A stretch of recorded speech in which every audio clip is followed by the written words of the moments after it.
Yeah. Welcome to episode 200 and mumble of 27. Episode 27 of Crippled System. My name's Nathan, and I play Minions. I'm Dan, and I play Legion. I'm Andy, and I play Butchers. Also Kador. Including Gaston, too. I don't play Gaston, too. Because he's a butcher in everything but name. I've heard he's ranged butcher. Oh. That's what people were calling him at the ATC, was ranged butcher. Oh, okay. Well, when you roll like 4 dice damage with like that many attacks, yeah. With his his changed gun name. Yeah. Yeah, Soul Reaver. It's no longer offensive. Reaver. Yeah. No longer offensive gun. Well, it's offensive if you don't like old school PlayStation RPGs or action platformers. I'm more okay with them pissing off that group. Yeah. Well, they put a curse on you. Raziel really should have taken off more as a long-term mascot. That guy was awesome. Raziel from Soul Reaver. From Soul Reaver. Yeah. Oh yeah. Man, I love the voice acting in that game. All of them. It's probably one of my favorite games. I really want Legacy of Kain to be rebuilt. I want that to be a new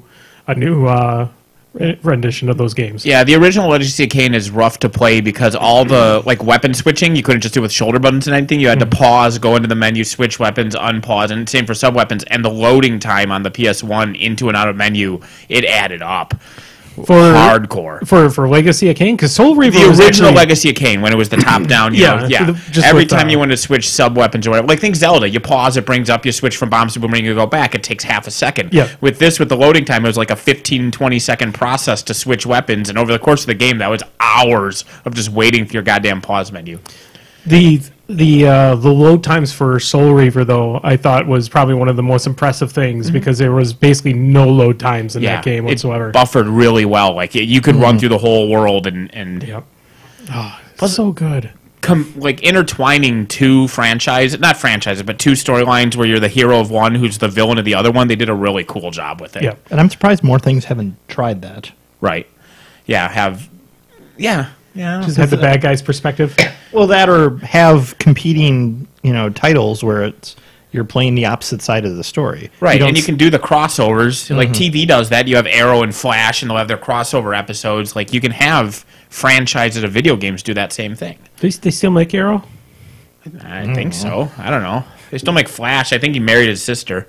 I'm not caught up at all on this season of Flash, but man, I still love that show, but I don't like Arrow. I really don't like Arrow. I can't. I've tried even in the giant crossover episodes where they have all four shows going. I can't even make it through an Arrow episode. It's just because of him. The side characters seem okay. Yeah, he's just like a whiney. He's totally Batman. He's totally Batman. He's not Batman. He's Batman with a bow. It honestly feels like Dawson's Creek superheroes. Awesome. Dawson's Creek was the bomb, yo? Nah. Actually, yeah. I only watched Dawson's Creek because my Marine Corps brother made me tape it for him while he was deployed in Iraq. So I had to tape Dawson's Creek for him, and that's how I ended up watching it. Well, I should probably mention, I hope that everything is going okay out there in Twitch land, because our video... I don't think it was our video last week. I really think that it was something going on with Twitch, because my laptop shows that everything is being crunched. Numbers are crunching okay, and you found that report that showed Twitch, and there's this massive spike right when we were going out of garbage. Yeah, and it could have been something too, because I broadcast basically we go out through Dallas. Because that's the only central location that's available through Twitch. So if there's any kind of hub that was down in between those two there, that could have caused issues too. But yeah, the spike was probably it. And it was kind of annoying because Chain Attack had issues with somebody DDoSing their... Well, actually, their website backend just crapped out too. It turned out it wasn't just a DDoS attack. It actually... Trevor had to spend like 4 days upgrading the code on it because it just died. Oh, really? Take that, Trevor. So I'm very glad that I have a different company handling all my stuff, because I don't want to have to deal with that. So yeah, Chain Attack had issues with the Crucible spoiler then, and then our Twitch stream just absolutely went bleh. And I think we had like 50-some viewers too at the start of that too. It was up to like 60-some before it started going back down. Yeah, I left it about 37. Stupid Twitch. it was really sad because I know our audio quality was halfway decent, but it did a lot of herky jerky. Yeah. It only recorded about out of the full hour of the podcast. What was left on Twitch was about 24 minutes. Yeah. And I made sure I deleted that video. Yeah. it was just bad. It was an excellent simulation of blackout drunk. Yeah.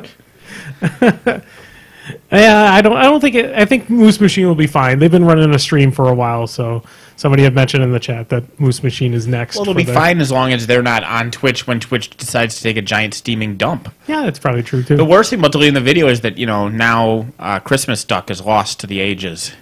It is. It is. I mean, in fairness, there was only about 5 seconds of Christmas duck. Right.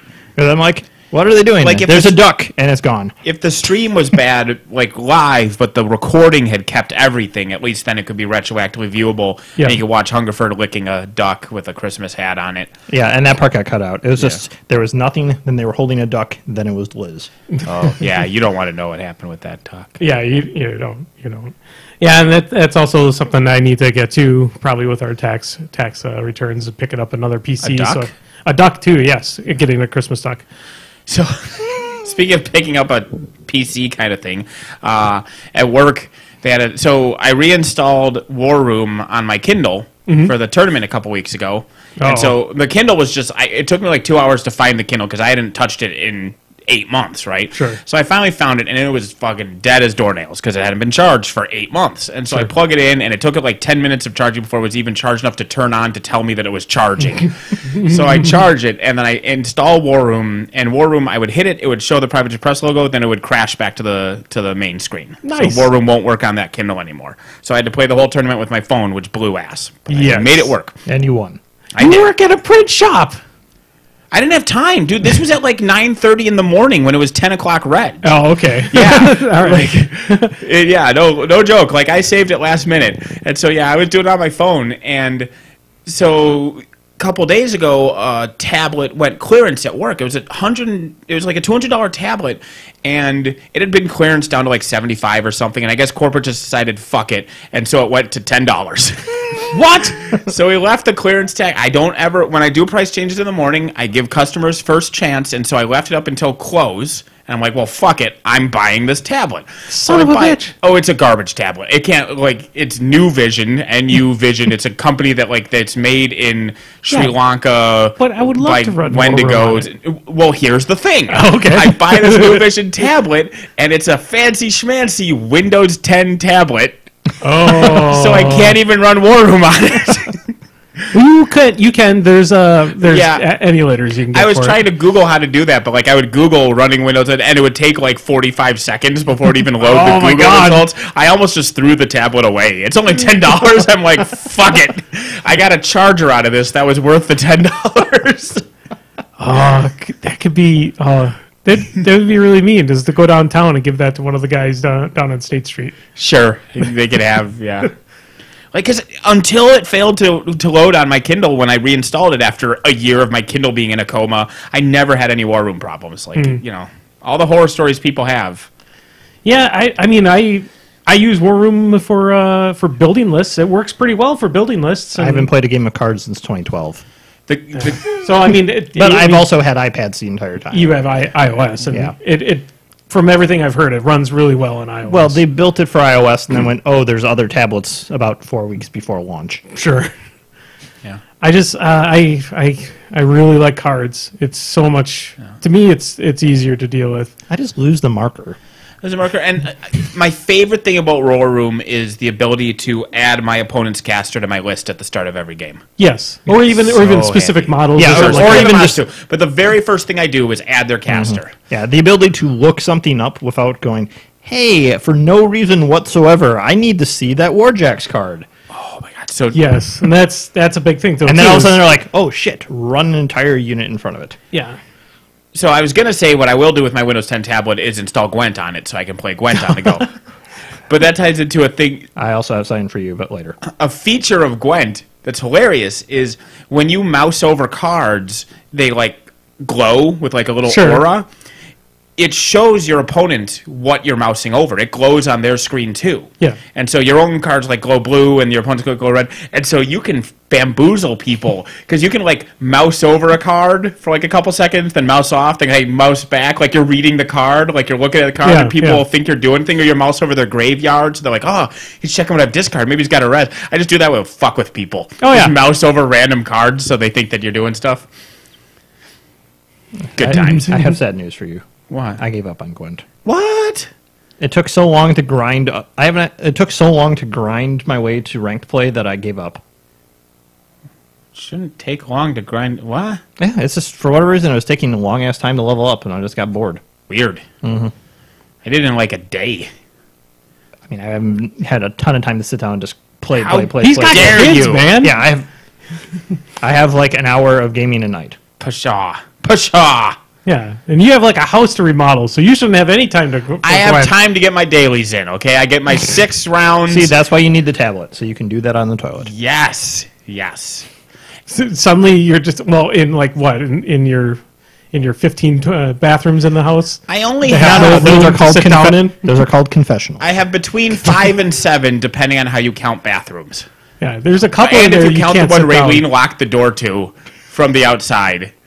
Wait, that bad? She found a key that had a thing on it that said bathroom, and she found this in the basement, like behind a pipe. Sure. And there was a little bathroom in the basement. She's like, "Oh, this key's probably for this bathroom. Let me test it." So she locked the door and then closed it, and then the key didn't work. So now that bathroom's just locked shut. So we're down a bathroom. Well, that's fine. I guess Fine. It's a little under the stairs one in the basement. It's okay. that would be like excellent to if you need to go do something. Like go play Gwent on your tablet. Yeah.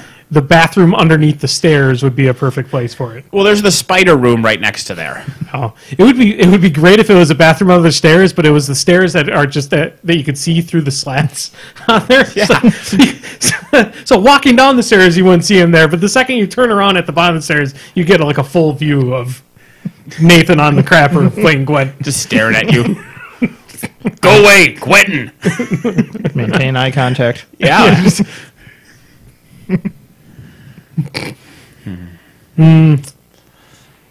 So when are we gonna? We already saw you live broadcast from the house, so we know it can handle some type of. We don't know if it can handle a Twitch stream out there. Yeah, it's got good Wi-Fi. So we can do a Lifestyles of the Rich and Famous style tour? Sure, we definitely could. I gotta get a pipe. If I'm gonna do that. I've got a few of them. I need a pipe. I have a corn cob. I have like a normal sized, wooden one, and then I have like my 2-foot long Gandalf ivory pipe? Yeah, it's like a Gandalf one. Yeah, it's really nice though. I would probably do well with the Gandalf pipe because I got the Gandalf look. I'm starting to get my color is starting to fade even more. It's going more and more white. Yeah, it's almost entirely white except right up there by the roots. Yeah, which is weird. I don't know. Sorry. No, but I still Chili has that picture of you in the snow. Yeah. Eating your ravioli with your fingerless gloves. To my knowledge, that's still his background photo on his phone. It's an amazing picture. Is your house rumbling? What is doing that? No, I think it's probably. I watched kids today try to work a snowblower, and I watched them fail very, very badly. Or succeed really well, depending on what their goal was. No, their goal. Well, yeah, their goal was to avoid work. It doesn't sound like it worked. No, it did not work. Yeah, and then watch some kids because I remember doing this as a kid. Watch some kids. You take the giant snow hills and then carve out your tunnels into them. Oh yeah. That was awesome. I wish I could do that still. We have some like 30-foot tall hills in the parking lot at work now. Those things are huge.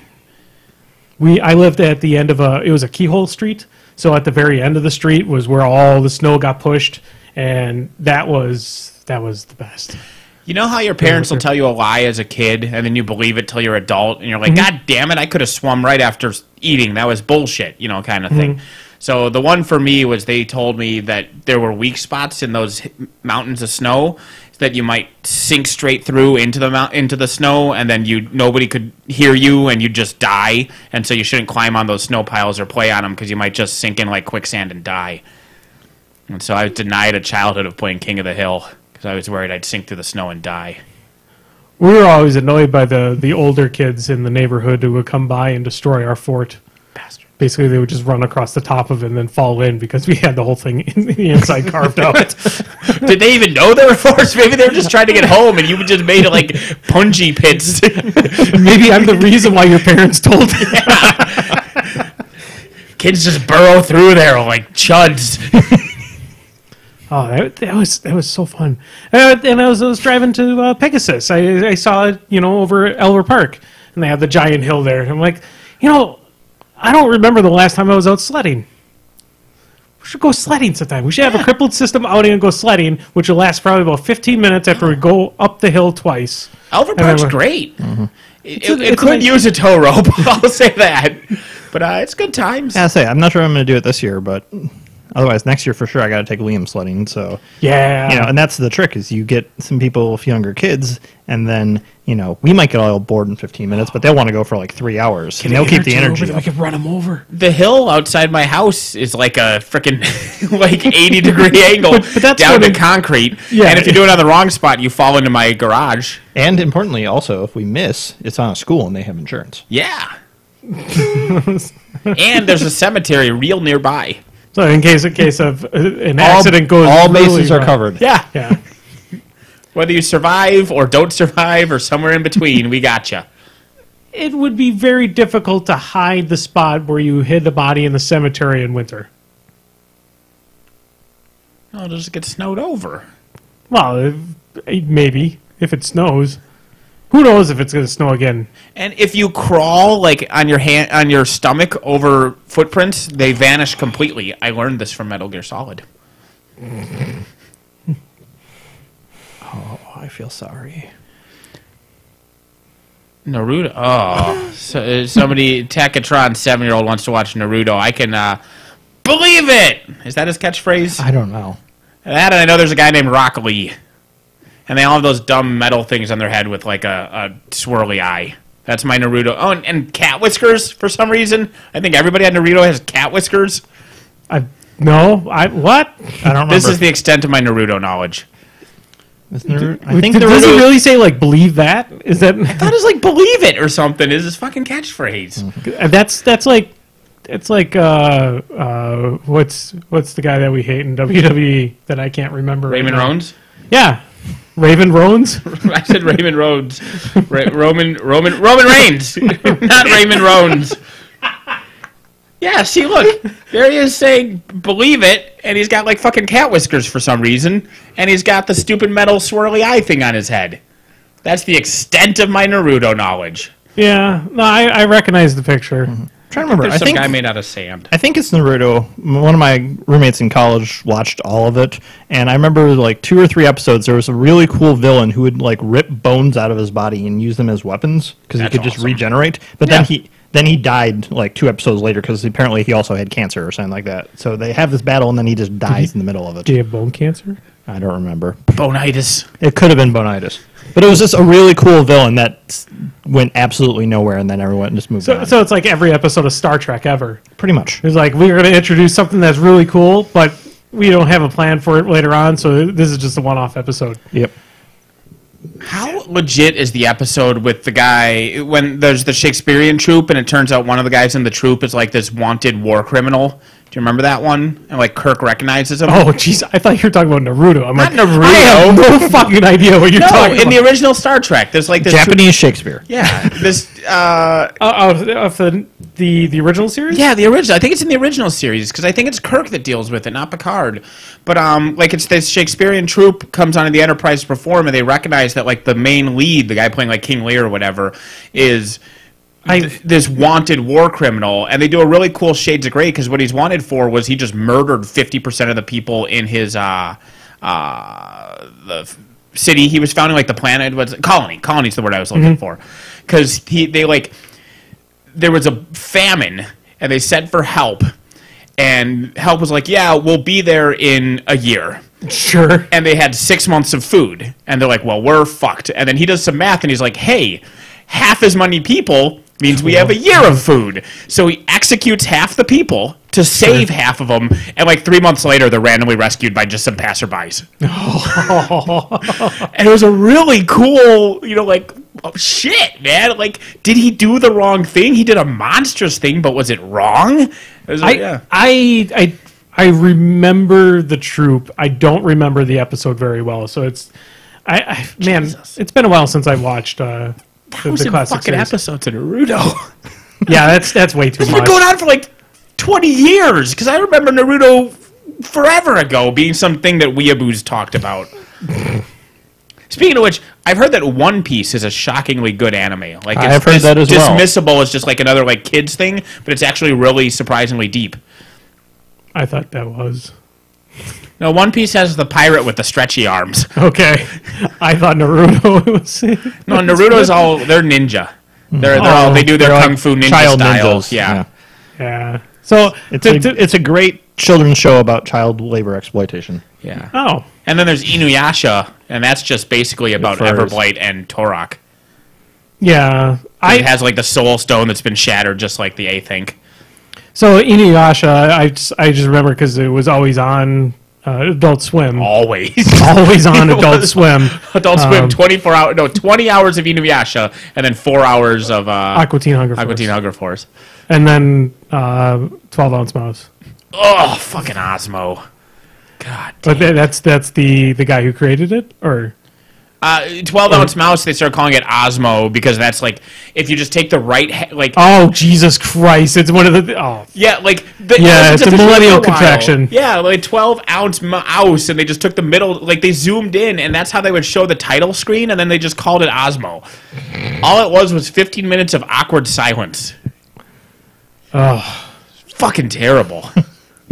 Yeah. And you had to wade through shit like that, because you had to try those shows out, because if you didn't give them a chance, you'd miss out on gold like Squidbillies. Well, not only that, because they're all those 15-minute things. Yeah. You actually had to watch some of them just because otherwise... Or you were Assy stuck. McGee. Yeah. Oh, Assy McGee. Good stuff. Yeah. That's the thing was, like, even if it isn't just that they're in the way, like, you gotta, like, twiddle your thumbs through 12, like, even once you know it's bad, but when they introduce something, you couldn't just look at 12-ounce mouse and say, that is terrible on its face, because it might be Squidbillies, it might be Assy McGee. Or it might be 12-ounce mouse or Pickles, the fucking dog monster show or whatever. I don't remember. Oral. No, well, see, Moral Oral got dark, but it earned it. All Pickles the dog is it's the darkest parts of Moral Oral with no context or anything. It's just like, hey, look, it's a cute dog. It's a cute dog. Now he skins a woman alive and rapes her eye sockets. The end. And it's like, oh, okay. I mean, you're trying to be shocking, I guess, but you're just dumb. Somebody's mentioned in the chat that they're because we're swearing. we're swearing. His 7-year-old doesn't like us saying bad words. Yeah, I guess when the guy said his 7-year-old was watching TV was not the time for me to just start spouting the F-bomb. Well, or maybe it was the time. Kids got to learn sometime. Yeah. Welcome to Crippled System. Believe it. Believe that. Fucking believe it. God, I hate Roman Reigns so much. Oh, man. Hey, at least he lost the Royal Rumble. He did lose the Royal Rumble. Japanese sweep of the Royal Rumble. Yeah. I don't know if you pay attention to wrestling at all. Not really. Yeah. You should come over for wrestling. It's great. Wrestling's awesome. One of these times I will make it. All right. Royal Rumble's good, WrestleMania's good, SummerSlam's good, and sometimes Survivor Series is okay. Like I said, I know little enough about it that I can probably appreciate it for the way it's supposed to, where it's just mindless entertainment. I hadn't watched wrestling for like 10 years, and then last year I came over for the Royal Rumble. And here's the good/bad thing about wrestling: you catch up real fast. Like you ain't missing much. That's true. Like, hello, I'm Villain McEvil Pants, and I'm Good Guy McFace, and then they punch each other, and you're all caught up. But there's so much classic stuff that you missed though. Like last year's Rumble was probably had some of my favorite moments ever in the Rumble with Chris Jericho. Jericho just hiding and peeking. He was hiding. He was just peeking over the ring apron for like half the match. Just well, come on. Was the Chris Jericho peak better or worse than the first 20 people entering the ring traditionally just stopping to kick the guy on their way in. Correct. There was one guy, like, the fifth guy in got eliminated really quickly, and, like, he was this giant guy, so obviously he should have, whatever, and he's a villain. So then he just, like, goes on a rampage and just beats the shit out of random people. And as he's leaving up the ramp, like, the next person's coming down, and he just clocks him in the face and just knocks him out. And then so it's like every minute and a half, a next person comes. So a minute and a half later, he's just starting to get up, and the next person's coming in, and they just clock him back into unconsciousness. And like 10 people in a row would just kick him in the balls on the way to the ring. And then he finally gets into the ring, and and then he eliminated somebody. A really, like, one of their big headliner guys that they push the action figures in comes in and tosses him into the ring. Finally, someone literally throws this guy into the ring, and then the headliner poses, climbs in there, and the dude just pushes him out. And then immediately also gets thrown out. Yeah. I'm on the way to the ring, kick him in the butt. Yeah. Yeah, everyone was making their effort to punch Heath Slater as they went out to the ring. I wish he had been literally the last guy to make it into the ring. Just an hour and a half of people kicking him in the face on the way down the ramp. Or if somebody got eliminated and they just carried him back up the ramp. just start him over, just for a while. Drop him there, and then... Yep, I wish I was a wrestling writer. I would have some excellent... All my shit would be goofy, though, so I think the crowd would get tired of me. But at the same time, the things that are the most over with the WWE right now are the most goofy shit. Like the New Day running around the ring handing out pancakes to people. And that just somehow fit into their gimmick. We did see somebody get saved from elimination from a plate full of pancakes. Yeah. Sorry, misspoke there. By a platter full of pancakes. Yeah, it's like this. Because you're only out when your feet touch the ground, not when your feet touch a giant pile of pancakes. That's the rules, Dan. Yep. Check. There's nothing that says a dog can't play basketball. Exactly. Oh. My guess is there's several things that say a dog can't play basketball. By the way. So speaking of rules like that, there are currently 7 high school students running for the governor of Utah. Yes, because they forgot. Is it Utah? I think it's Utah. It's somewhere out west, because they forgot to put an age limit on there, so they can't vote for themselves, but they're running. Somebody should have just nominated their infant. Well, I wouldn't vote for an infant. I'd vote for a 16-year-old, though. I mean, there's places where, like, a cow got elected mayor and stuff like that. That happens all the time. Yeah, there's the city in Alaska with the cat mayor for, like, 15 years. Yep. Like, he's run unopposed a few times. Speaking of infants and being elected, did you guys see that this year, first time ever, the Gerber baby has Down syndrome? I did hear about that. Which is actually pretty cool. Mm-hmm. Oh. This is Kansas.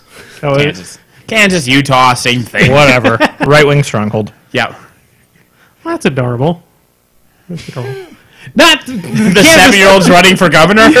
No, you're so cute. The Gerber baby thing. Mm-hmm. That's adorable. Good times. Yeah. That just quieted the conversation. There's a tournament in Milwaukee this weekend. That is true. This coming weekend? Yes, this coming weekend. This coming Saturday. Yeah, the what's that? The 18th then? 17th? 17th. Yeah. 17th. There's a event. And then the 3rd of March, Rick is running a standard steamroller in town. What? Rick is running a standard steamroller? He is. Standard steamroller with no intertwining of any other thing special? It'll be great. I'll actually go. He's going to do something to it.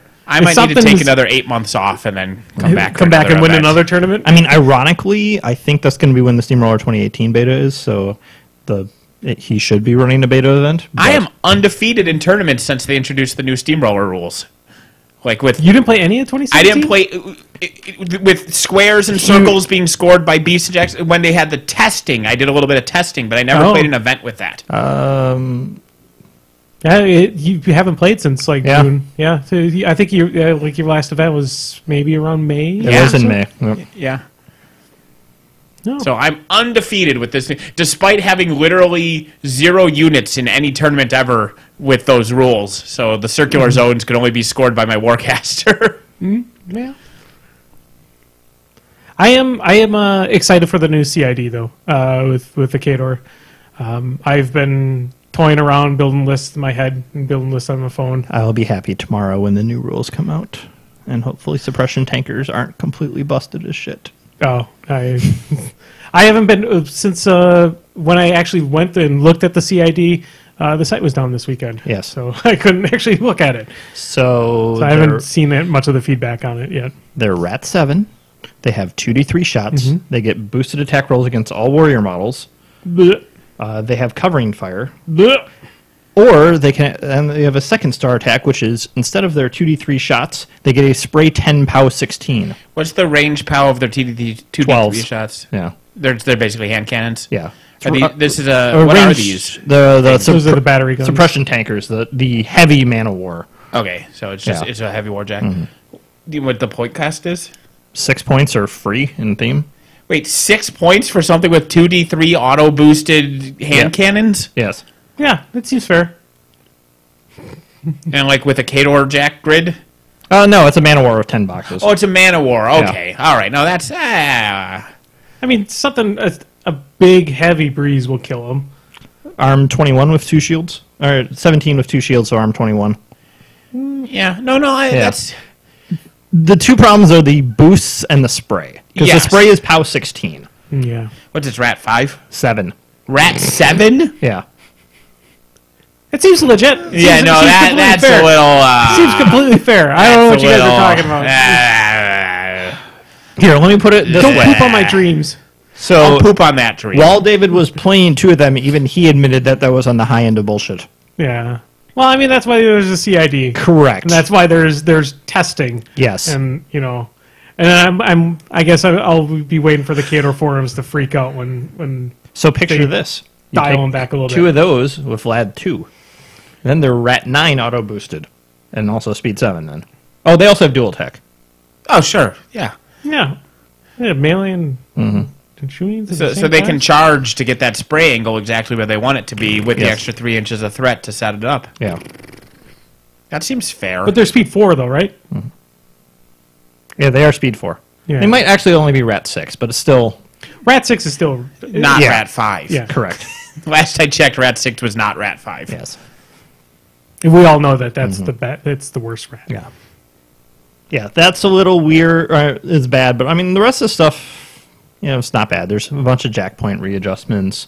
The other tanker has a POW 8 armor-piercing grievous wound siege weapon gun, but it's just cute because it's basically just a bazooka. Sure. And then their chariots, one of them has a POW 20 slam gun, so they basically stole the Commodore cannon. But instead of being range 20, it's on a chariot, so it moves up 10 inches, then shoots you. Fair. For range what? It's range 8. Oh, Yeah, I mean, they're like speed 7 or speed 8. They're They're actually cool because you actually have to... They give the army some speed, and you actually have to move them up into range in order to do stuff. Sure. But God, the Commodore cannon is so sexy.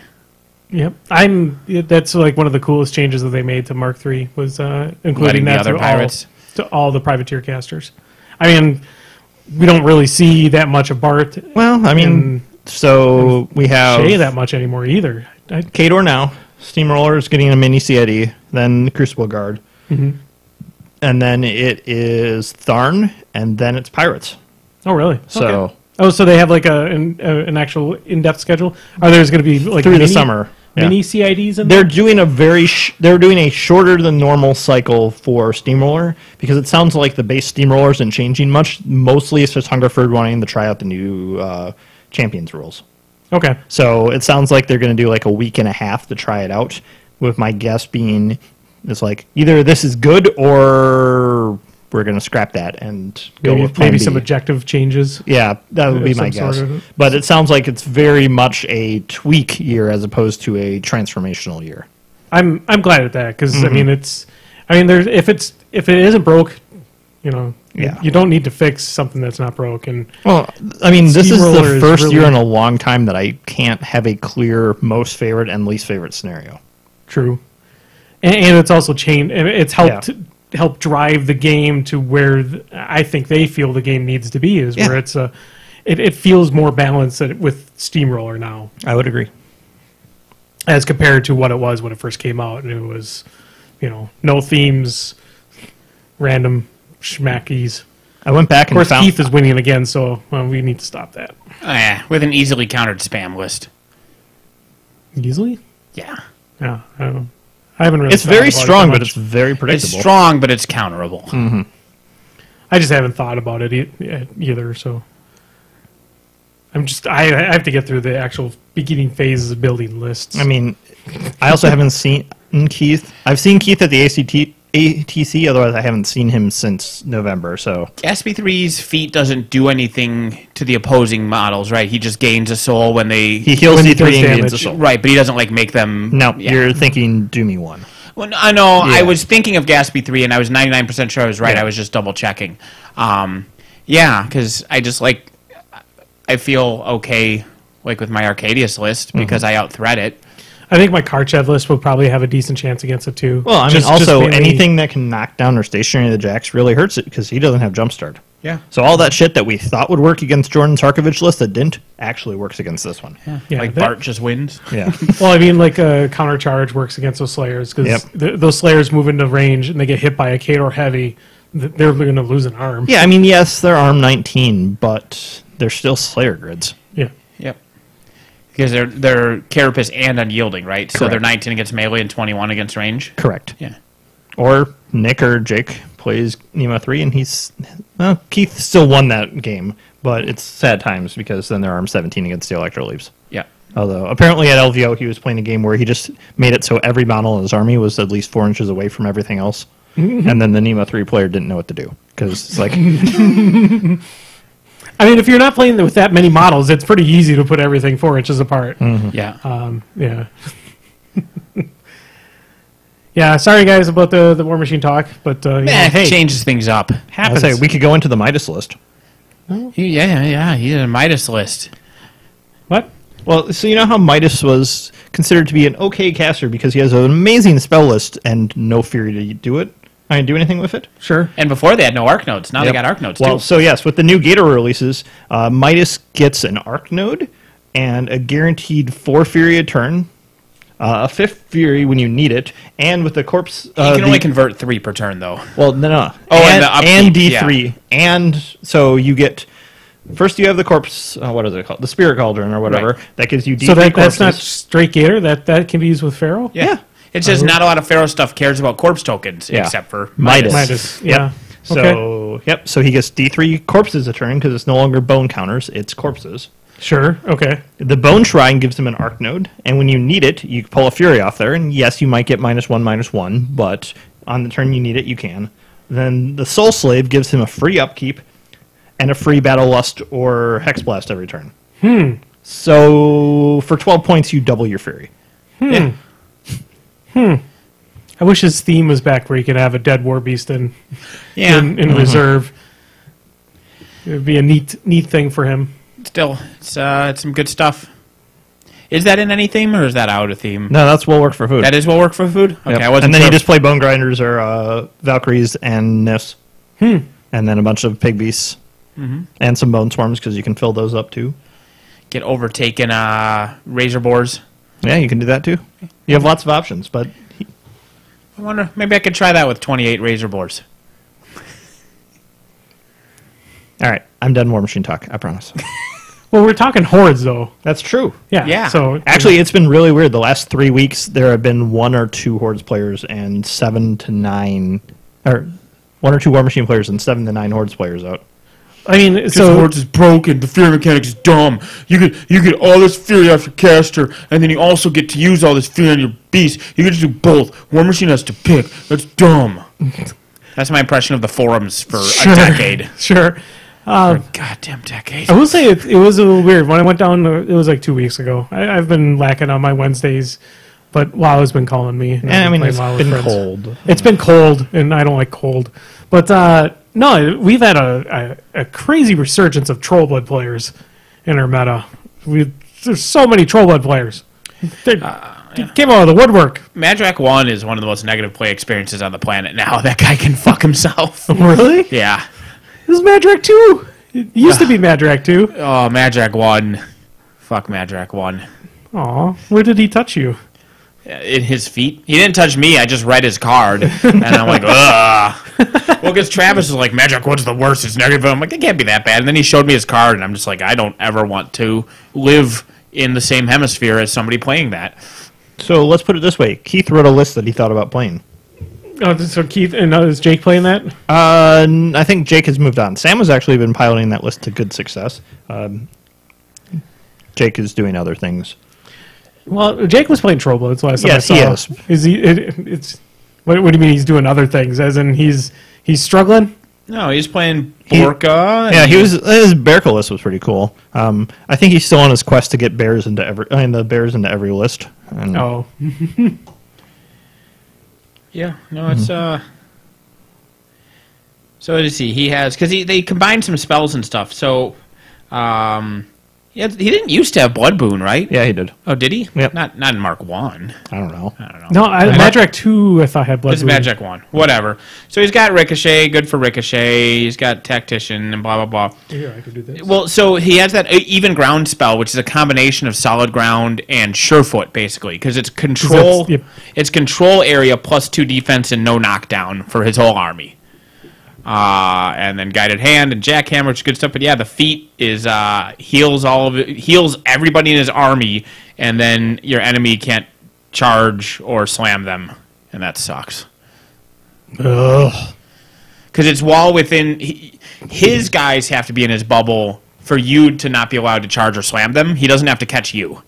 Oh, and that's how I feel most feats should work that way. Yeah. Like Strakoff would be so much better if It was just a If buff instead his- of a debuff type feat. yeah, you'd switch it to command, give him command 10, and make it so his guys get to charge 4 inches more. Right. Because it's so stupid to have Strakoff like in the middle of the fray, way up front, and then Because a lot of stuff went that way. Like when I was playing Mercs in Mark 1, Ashlyn only affected models in her control area. Yep. But then in Mark 2, it made it so that her models being targeted, if they were in her control, would get the benefit even if you were out. And so they went that way with a lot of stuff, but not Strakoff. Take that, Strakoff. Yeah. Also, side note, Barnabas Lord of Blood looks like the most boring thing in the history of mankind. I will probably never play him because I would fall asleep and clock myself. Yeah, I mean, he looks so neat though.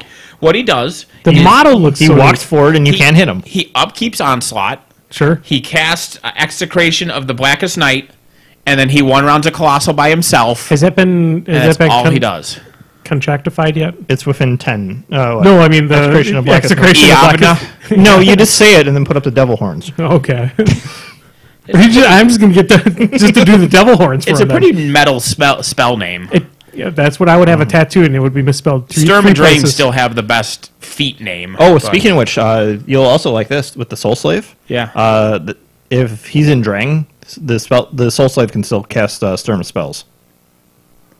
because it's on Because his card. it's Drain, it's on the card. Oh! Sorry, that was me making a list. 'Cause I was going to make a Sturm list anyway, because man, do I want to put Polarity Shield. Oh yeah, so he can't upkeep it, but he could turn to Drain, and the Soul Slave could put Polarity Shield. Can't Soul Slave upkeep Can't do spell. spells. Or Oh, upkeep even though spells. you're not upkeeping. Damn it! But the important I thing, just want Polarity Shield on my Dracodile. correct, but the important thing is you can Drang out, get Pathfinder, and still TK something. Yes, yeah, no, that is definitely a thing. Psychic Apocalypse. Fuck yeah. Is that the one does that one stop power ups or everything but power ups? It stops power up. Hey, that would actually fuck Keith's list over pretty hard. Or no, it's everything. It stops allocation. Oh, okay. So power up works and annoyingly gaining focus focus from like work. mechanics, but I don't know if Keith's list has No, any it of that. doesn't. Yeah, but he probably just uses his power up anyway. That's honestly all the Slayers really need. Yeah, Is just that free correct. focus Yeah. for the.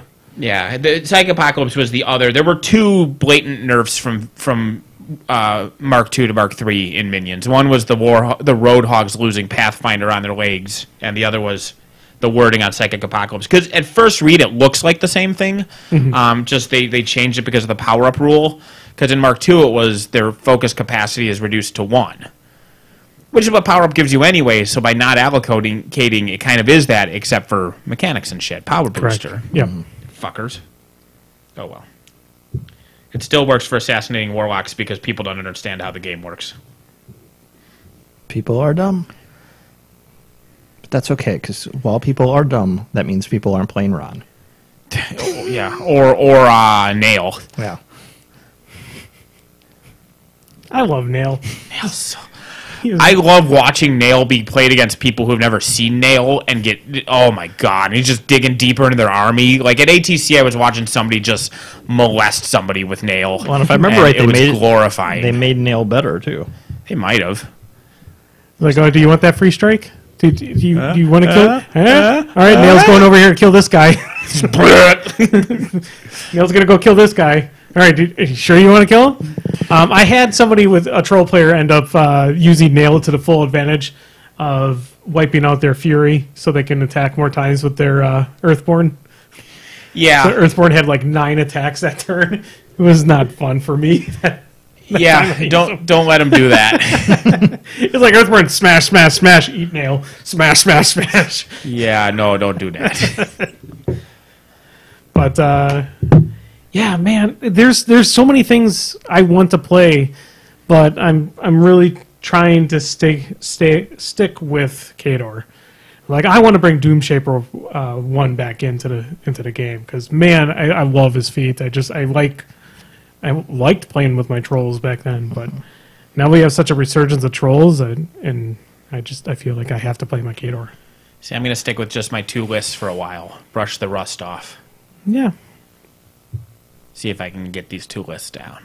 Although the one I played seemed really hard to play. Rask and friends, right? Yeah. I'm like, hey, why don't I just bring the most special rules possible on my first time playing in 8 months? That'll be a great idea. I mean, it worked. Yeah. Was it Raskin and all of his friends, all the lessers? It was Rask and 3 of the lessers. I did not bring Dwarf and Bear because I was obligated to bring one more heavy in Rask's battle group to qualify. Oh, so I dropped Dwarf and Bear for a Wrestler. Although it was the right thing to do because then I had I had Fury rather to put on, or Rage. Right. Yeah, Rage. He brings Rage because he can't put that on. Well, if I don't have a Wrestler, like it was literally Rask with a Dracodile and then 4 lesser Warlocks. Okay. Which was sexy, but not legal. So I dropped Dwarf and Bear and put in a Wrestler. And what's sexier than just 4 lesser Warlocks is Rorsch with Rage and Fury and Boundless Charge walking through enemy models and then charging their caster. Yeah, you mentioned that about diversionary tactics. Yeah. So you'd use that to your advantage multiple times. Yeah, 2 of my 3 games. The other one was Scenario, but yeah. The other one, I just got to the point where he had nothing that could handle a Dracodile. It's surprisingly tanky. Yeah. He does okay. I mean, they did a good job balancing him in that Gators have no armor buffs for him except for 1 turn under Maylock. But apart from that, Gators cannot armor buff him. So you either have to take him in Scorn's Theme Force, or you have to put him on Wrong Eye in some other list, and then you're paying through the nose for this shit. Yeah, you're forking out almost way too much points for him. Because then he's like a 50-point model with an 8 wound anchor. I mean, that anchor's in your deployment zone and submerged, so it's not likely to die. But and then he has Defender's Ward and slams things from Helga. That's a good terms. Yeah, I don't know which pig caster I like him with the most. Probably either Helga or Sturm, rather. Oh, the Dracodile? The Dracodile. You can put it, or it has to be on Wrong Eye. Wrong Eye, okay. Yeah. I was going to say, you can put it on Pharaoh? I can, but I can sure have Wrong Eye submerged 8 inches behind it while it is, as he said, Defender's Warded and slamming things, or has Polarity Shield on it. Yeah. Like, that's sexy times. Or Quagmire. Even yeah. Quagmire. Why is anything base to base with it and alive? Just Nathan, go with it. Sure. Look at the chat. What if you have 2 Dracodiles? What? Well, yeah, put them both on Wrong Eye. Yeah. Or can you bring 2 Wrong Eyes? You should be able to bring 2 Wrong Eyes. I'm not okay with that. Yeah, no. Put one of them on Dahlia and the other one on Wrong Eye. I'm very surprised that we haven't seen more tassel worms. More tassel worms, but I'm very surprised we haven't seen a part 2 version for Wrong Eye, Rorsch. The fact that there isn't a full Pharaoh Warlock of Rorsch, or even a full Gator, like Rorsch and Wrong Eye, both they could do a 2, like they did for Gaston, and all the other Warmachine ones. Yep. Like the fact that there is not a Rorsch 2 that's a full Warlock just boggles my mind. and make them so they are a full warlock, but then actually have them come with their character beast. Yeah, I mean that's the thing. They'd have to figure out what to do, like right. So I mean, they can't do what they did with Old Witch and just be like, well, we'll make him into a house and have him still be there. What they'd have to do is either just not have the character beast for some fluff reason, or they'd have to do a la the old the Dracoon, where you could bring a mounted or like they'd have to have a rule where you can buy a different model for fielding with this model. You know what I mean? Okay. Like Rorsch 2 would have a rule on his card that says he is allowed to take brine. If he takes brine, he must pay 15 X points. He must pay 15 more beast points. You know, sure. That way, it's just like he's paying to bring him. Sure. I could see it either or as being a potential, you know, a Rorsch 2 and a Brine 2. Yeah. That if you they could bundle them together even with the Rorsch 2 and Brine 2, yeah. Rorsch 2, Brine 2, and then just have their Warjack points or War Beast points would be significantly less as they're a Warcaster. Yeah. Or a Warlock. Sorry, I'm mixing up all my... It's just like Arcadius got to him and Rorsch and Brian have been grafted together. Yeah, sure. Just like Master Blaster style, just like Rorsch sewn onto Brian's shoulders. Mm-hmm. Just like no, just as an arm. As an arm. His aim is really difficult, just being waggled around. Yeah. No, I think the cleanest way would be to allow him to take the original beast and just it costs X points if they do. That way they don't need to make a second of the beast. Or like you said, make a second, but then they're just bundled together. They're bundled together and their battle group points are just cheaper. He'd be like more beast points like 12 and come with Brine 2. Yeah. That would be really cool. It is my dream to see Dahlia with like a whole fleet of special tassel worms. What's Bethane's points? 20. Plus Belphegor? Well, Belphegor's a light, huh? Yeah. So, He's probably about 6 to 8, I would say. Sure. Well, then that... I mean, for points-wise. Yeah, I'm trying to think of what I would be willing to pay for him. He's difficult because he has the meld ability, and that's that and Bethane got hit by the bat pretty hard. Yeah, not necessarily though either. She just was. I rarely saw her play Mark II. She got changed because of lack of design focus. Sure, they're like, we don't particularly see Legion as a strong magic faction or that strong of a magic faction, so we need to give her something else. And yeah. So you don't want to have basically every Bethane list ever just be 2 units of Hex Hunters, the Witches, and the Ice-clad dudes. Correct. Yeah. So, like I said, she was a necessary casualty of it, but it still doesn't mean that Legion players have forgiven them. Yeah.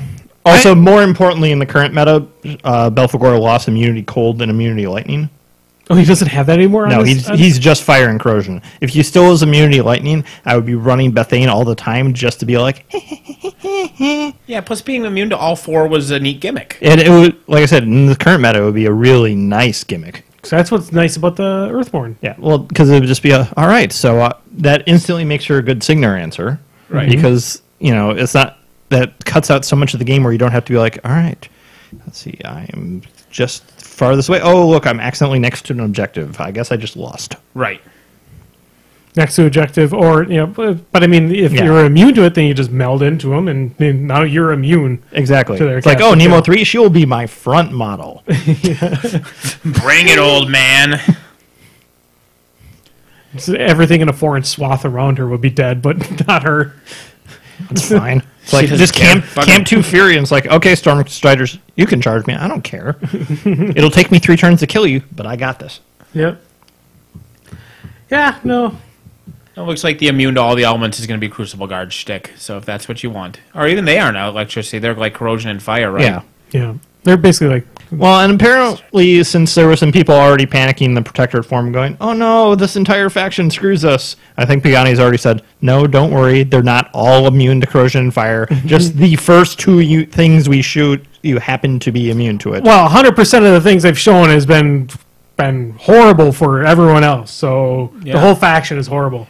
That's what I heard. I hate the internet. Squirty fists. Squirty fists. The anime gif in there was horrible. Like a weird clam thing on the ground. It was... Somebody had posted in there too. Nobody else saw it but me. All right. What? No, never mind. Animated GIF. Was it a gooey duck?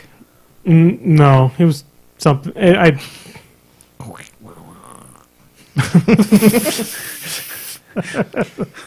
No. No. The mollusk. Yeah, those things are gross. Big They old are. dick clams. True story. I am so tired of ripping nails out of the floor.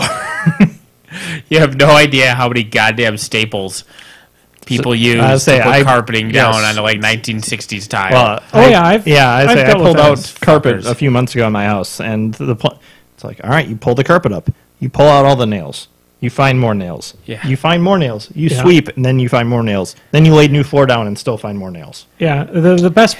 Have you had to rip up carpet that's been glued down to the floor as well? No, thankfully. That's terrible. That's the worst, because then you pull up the carpet. Carpet comes up fine, and then The you worst have all is the soft. Well, I say the worst is padding. still the pad with the cat pee in it. Oh, Because you rip up the carpet and then you vomit. See, mine, I just ripped up the carpet and pad and all came up, and then underneath that was asbestos tile. oh. Like, it's just a solid thing of linoleum that is, I guarantee I'm going to die next Tuesday from cancer. That's what you're supposed to do your cocaine off of. Yeah. Is asbestos tile. Just I do the asbestos tile off of the asbestos. I just grind the asbestos dust and just snort it straight in. I went to public school in Milwaukee in the 80s. I guarantee I have all the I've built up an immunity to asbestos. I went And to if not, there are people who can help you out with your mesothelioma claims. Yay! I see those all the time when I watch Judge Judy. I know you do. I love when you can tell when you're watching old people television Oh, because they God. talk about, retirement funds and Scooters.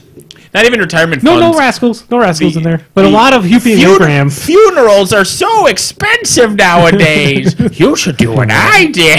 And buy some life insurance. All right, so Which I can't Old glory complain. robot insurance. Which I can't complain about because I think some of those are from the company I work for. So buy it. okay, I have been Two watching Dracula's something on new. Rask. I don't think two Dracula's on Rask is a good idea, But it's a it fun might be idea. a sexy idea. All right, so I have been watching another older show because it's an amazing show, Forensic Files. Oh, sure. Yeah. I love Forensic Files. That is good mindless marathoning right there. Oh, geez, it's just it's so much better than all the NCIS shows That or all narrator. those stupid. He's dead, unfortunately. Oh, The guy who narrated the show, he passed. Because, all right, rabbit hole. I went Is that down. an episode of Forensic Files? Is figuring out how he Yeah, died? how he died. And does he narrate that one? That was his suicide note. Is he narrated an episode of Forensic Files about his own mysterious disappearance? Just the end of. He has the shotgun popsicle. Play some Nirvana. Oh. But Forensic Files, so I've been watching it, and I've been very happy with the show, and there's been flyers on the episodes that have been saying new episodes this Saturday, and I'm like, fucking awesome. This show hasn't been on in years, and so I'm like, set my DVR to record only new episodes. Saturday passes when they said the new episode was, my DVR didn't record it, and I'm like, well, what the fuck? So I check the next Saturday, and when I see the flyer come up, and I'm like, and a new episode Saturday. And I go and look at Saturday. It's an episode from 2011. I'm like, new is a nebulous term. It's new as in it's new on that channel. Sure. Because it's the funny thing is a Headline News Network is just headline news and then Forensic Files for the rest of the programming. Sure. So they have maybe 8 hours of headline news and then it's 16 hours. 16 hours of fucking Forensic Files. It's an amazing show. They just need a new narrator. Keep it going. I recommend Gilbert Godfrey. No, God. Or Bobcat Goldthwait. Have scratch Goldfarb. But the sad part, though, is so I went down the rabbit hole, found out that the original, the producer of the show said that they won't make the show anymore because the guy who did all the narration of it, he was basically the heart and soul of the show, passed away, I think, in 2012, and they just they're not going to make any more. Which is bullshit because there's so much, that show needs to be made more because that show is awesome. To go over what everybody doesn't know about Forensic Files. Oh, there it goes. That's not Forensic Files. It's. Are you trying to get me to stop talking about Forensic Files? No, I just know you like this guy. He is awesome. But I mean, if you do, you just wait for me to start talking again so you can press the button. I don't know what and you're also, talking about. Nathan, if you do that one more time, he's talked enough that he needs credits on the show. I mean, speaking credit. Oh, he gets a SAG card? I'm not going to give this guy his SAG card, having him talk that many times in an episode. I will. Oh, plus that was, I think, every one of his things. He's only got the 3. Yeah, he doesn't have that many. Man, But a few words. I'll be checking the show notes now. You were talking about the weird commercials then too. So part of Forensic Files. This is what threw me off into this whole. Was this I? whole- No, that was me. Yeah, Dan was talking about commercials. So Oh, yeah, the old glory there's- robot insurance. Yeah. So there's commercials on for the Forensic Files that involve makeup in an airbrush, Yeah, I've seen those commercials. and the people are just pointing an airbrush directly at their face, Right.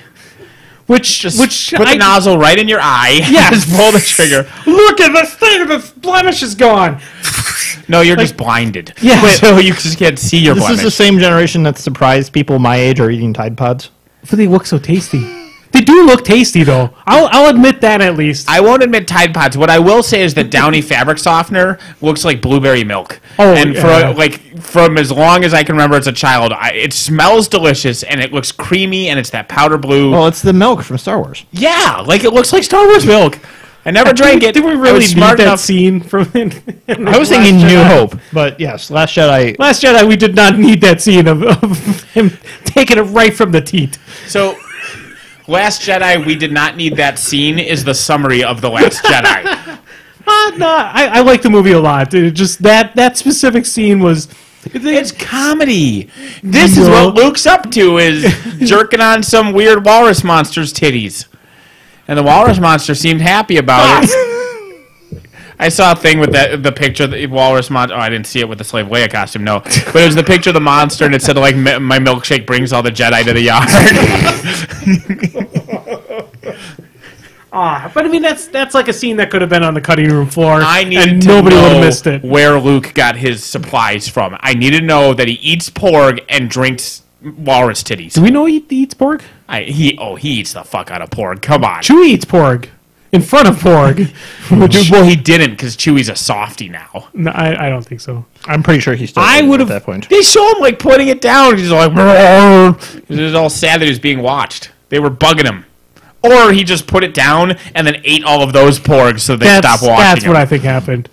Did you see the person that animated that sequence with the Yeah. lightsaber? Mm-hmm. That was entertaining. Did you see? You would appreciate this. Was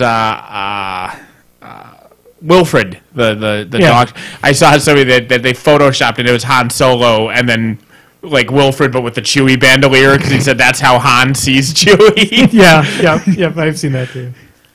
I did see a great recut of the Solo trailer to the I'm Han Solo song from the bad, terrible Kinect dancing. That was amazing. You mean the greatest video game of all time?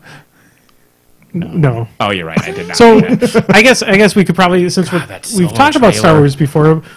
Hey, have you seen both of them? So there's a second one. Yeah, I have. That's kind of an. The second one is got so more. pessimistic. It's better than the first trailer that they showed. I have so little hope. Are we counting the Super Bowl trailer for the trailer? There was like a quarter of a second long. Yes. Yeah. Yes, we had a commercial for a commercial. Yeah, that's the teaser, and then the it actual wasn't a Tide ad. Fuck. It just. Yeah. Maybe it'll be good. I hope it's good, but nothing about the production or advertisements for this movie give me any hope. There's a lot of. For me, it seemed like there was less on actual dialogue or characters, and just really more of just showing us technology. There's some sort of space kraken, though. There is some some. I can't speak. What happened? Hey, what happened? What happened? I don't think so. Some kind of space Andy's kraken. stroking out. I got to go raid his basement. No. Nathan can have come at. That's back in print now, so people can get that for less than $150. You missed your window to profit by selling Komet. I'd never sell anything anyway. Right. I'm always late to the party in that. I mean, that's why The Komet bubble burst. there's a list of how we split your stuff up. Oh, okay. All right. But I will say this. I hope the Space Kraken is not part of the Kessel Run. Everything's going to be the Kessel. The annoying thing is It's Parsecs 2 and 3. you can write down a list of 20 cliched Han Solo references, and every goddamn one of them is going to be in that movie. Every fucking one hold of on. them. Movie Pain Train Bingo Time? I really want to. The thing is, the one thing I'll say for Solo, a Star Wars film, is that I think it will be better than Jurassic Universe, Jurassic World 2. No, I thought it had another name besides Jurassic World 2. I don't care. The point is, that looks to be like Seventh Son bad. The Holy shit. The first trailer was horrendous. The second trailer, just for some odd reason, With a decided weird- to go like into a horror theme. Yeah, there's like A record of how. okay. Oh But no, Blue is gee, back. they genetically modified another super dinosaur, and this one's in a little girl's bedroom for some reason. The fuck is this like Monsters Inc? It's just coming out of her closet. But Sully... It's like an animated sequence I saw of like somebody's cartoon of this person walking up to a gator and then patting the gator in the head and then the gator eating that person. Thing is, so when that trailer started, it's the little girl in bed, and you see the dinosaur shadow, and it's like weird and misshapen because its mouth is like the lower jaw is bigger than the upper jaw because of course it's a mutant, whatever. It's a derposaur. The Derposaurus Rex. The music, I guess, was trying to be slow and dramatic and scary, but because of that, it seemed just slightly off. So I thought it was like when you can't get the rights to Yakety Sax, and so you play something that's not quite Yakety Sax, so that you're legally distinct. They lost the Wacky rights Lex. to the Jurassic Park theme. For the first like 20 seconds, I thought it was a parody commercial. Oh, Pretending like I thought that the dinosaur was going to show up and like be wearing a T-shirt because it was a tie dad or something. Like it was so wrong that I thought it was a parody commercial. maybe the dinosaur had Tide Pods. Maybe, and that's why Derp, it's all yeah. Well, which came first? It's derpiness or the Tide Pod eating? We genetically modified this dinosaur to eat Tide Pods. Fucking A. Like the Red Letter Media guys said it best, where they said they'd never checked their watch during a trailer before. You're like, Jesus Christ. It was... Yeah, that I will watch it anyway. I will buy a ticket for something else and sneak into it. I will not give a penny. I will. You'll give a penny. God, Like I said... I'll buy a ticket for you. I did. I gave money to Teenage Mutant Ninja Turtles. That was a decent film. No, it wasn't. It was a decent film. You are it was remembering the best parts and forgetting the worst parts. Nope. I remember everything well about that film. It was Megan great. Fox. Yeah, well, that's She was the not really that good in that film. She was actually honestly the best part. literal was- sets made out of like Fanta Orange or what soda was it that they were shoving down our throats so hard when. And Mikey talked about his shells getting tight because he's got a giant turtle erection over April O'Neil. Yeah, this is the best. Yeah, and the put all the blood back in the turtles buttons that the bad guys put on their machine for some reason. Oh yeah. Yeah, and like they knock out Splinter and they want all the mutagen, and so they just leave Splinter there. Yeah. He has 20% of the mutagen on the planet. Correct. Why did they kidnap 3 of the turtles and then leave him? Yeah. And their plan is to get all the mutagen back and then use it as an antidote, even though 20 years, well, I guess not 20, a teen number of years ago, they had the mutagen and were trying to turn it into antidote, and they never did so why would it suddenly be an antidote this time? And how do you make an antidote? And You have a much better memory about movies. I remember this shit because it haunts me. I remember the countdown where the gas starts spraying at 10.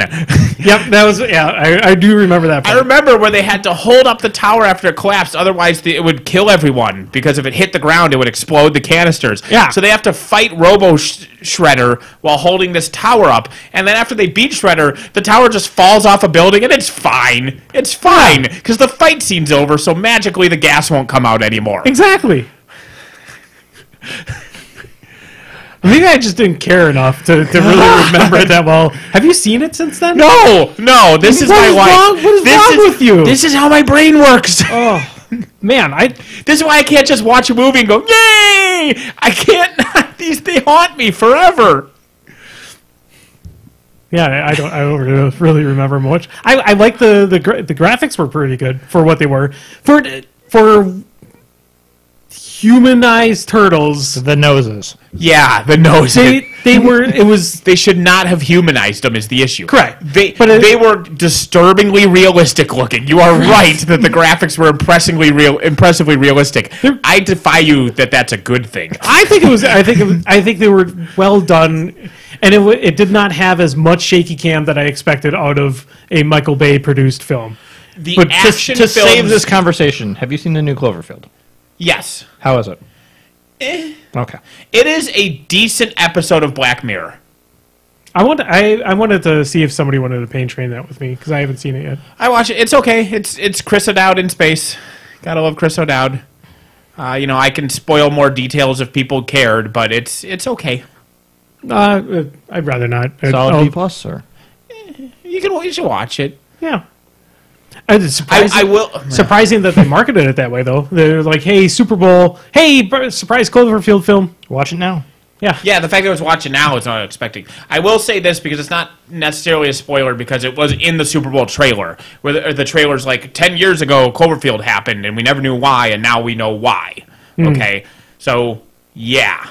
So it is, unlike 10 Cloverfield Lane, this is legitimately, provably tied into the first Cloverfield movie. First one. That's easily one of my most favorite films of recent times is Cloverfield Lane. I love that movie. Oh yeah. Movie's so good. That trailer for that is the absolute perfect trailer for any film ever. It's one of the best trailers ever. It's just, it tells you nothing, but it gets you interested. From the moment that trailer hit to the end of the credits, there is nothing I dislike about 10 Cloverfield Lane. It is so perfect. It is a great film with a great ad campaign. Great actors, too. Even people who don't like the, not even third act, but the just finale goes in a different direction. Yeah. I like that direction. Because I think it was an interesting decision, and it earned that direction. Like, it didn't come out of nowhere. The seeds were planted. It just, it's so good. Yeah. So good. Also, John Goodman, so good.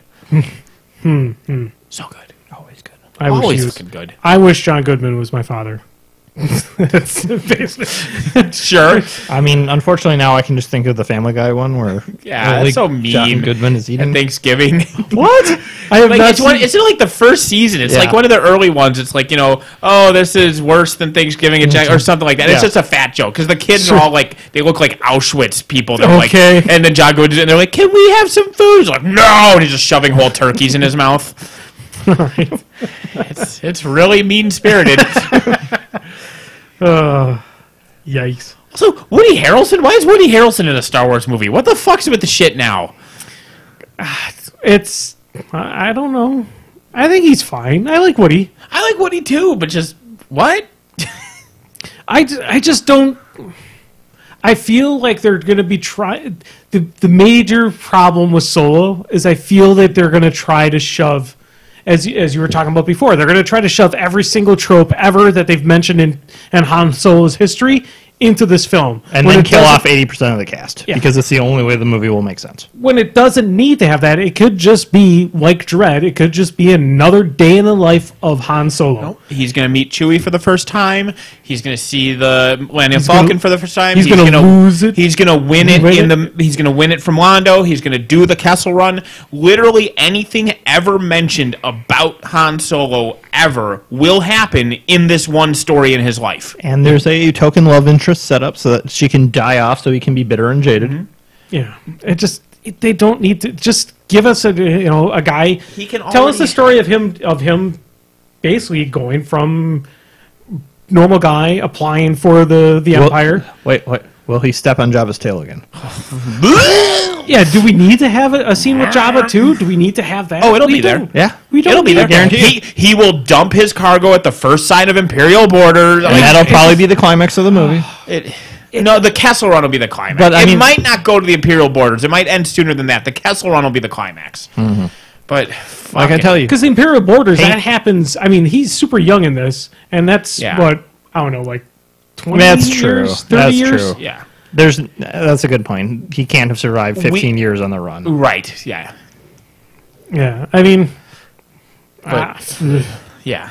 No. Like, they could have... Oh, but don't worry. George Lucas was involved in this one, apparently. I found a great way to do this. Oh. Here's a great way. I told you. Bingo cards. What? We write down. We need bingo cards with, like, Kessel Run and... yeah.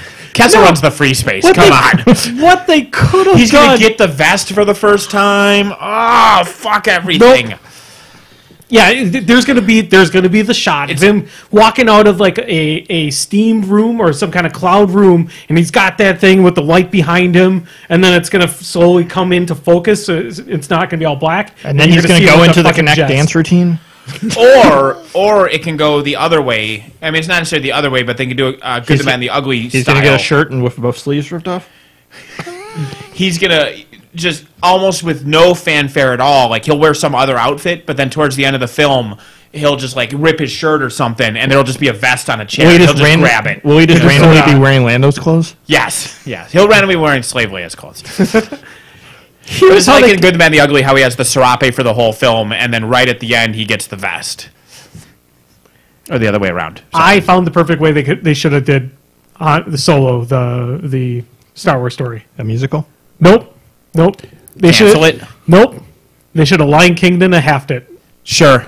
They basically just show us Phantom Menace, but have cutscenes in there with Solo being just basically put in. That's what I was up to.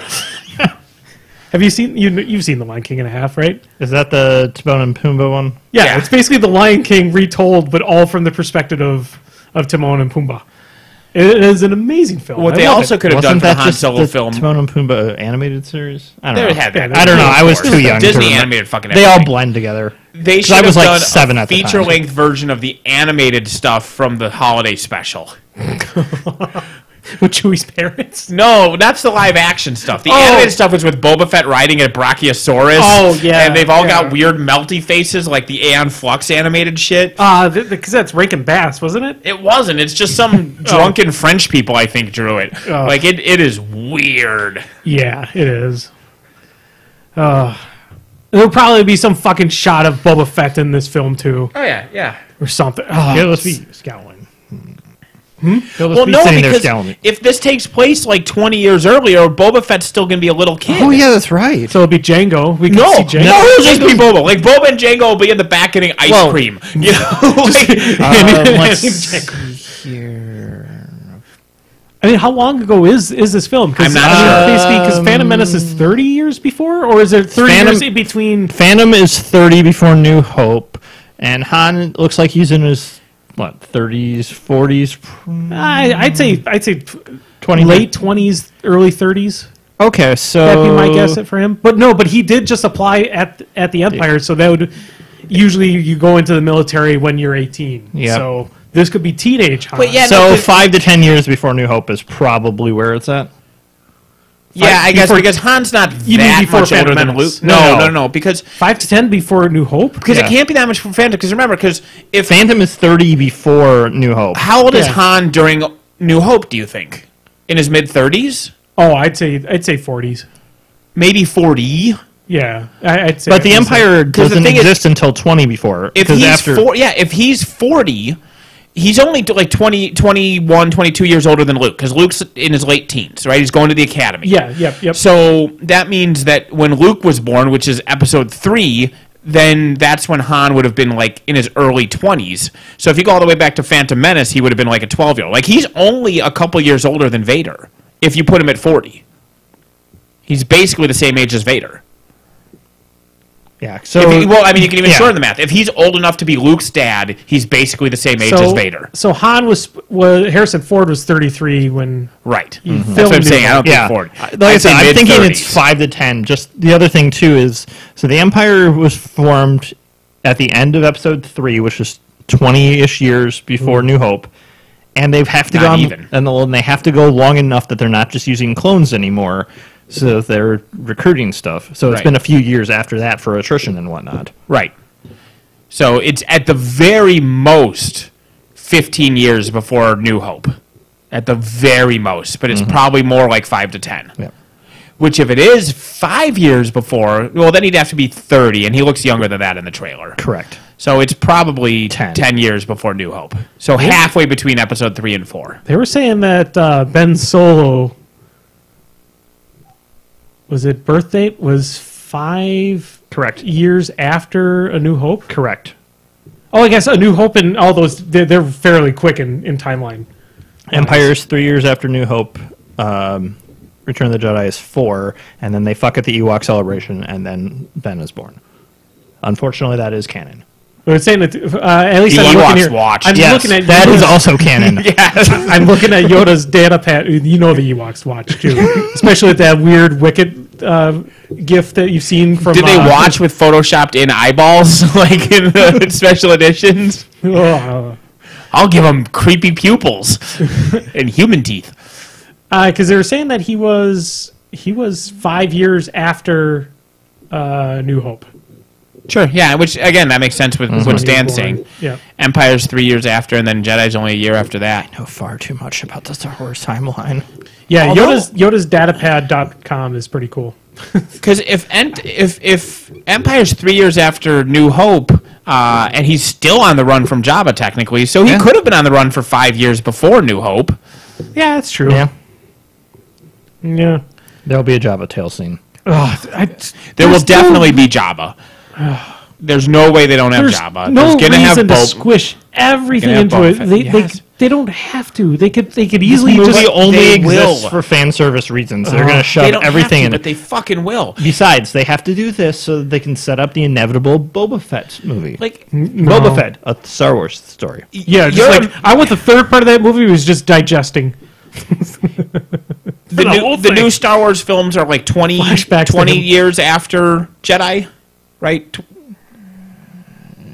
Closer to 30. Almost even 30. Yeah. And they're still using X-Wings and TIE fighters that are unchanged. There's no fluff justification for that. They're updated. They're newer models. So they've gone from Well, like- actually, I mean, if you think real world, we're still using the same goddamn weapons we used 30 years Only ago. a few. Like, we're using like A-10 still, but apart Correct. from that. Well, also, we have, instead of F-18 Hornets, we have F-18 Super Hornets. Woohoo! So they just, which are 95% the same.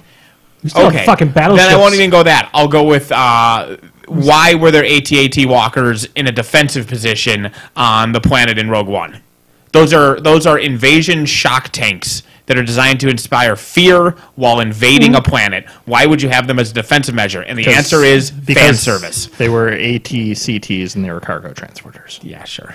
They're also probably they're in storage too to use to jump to a different place.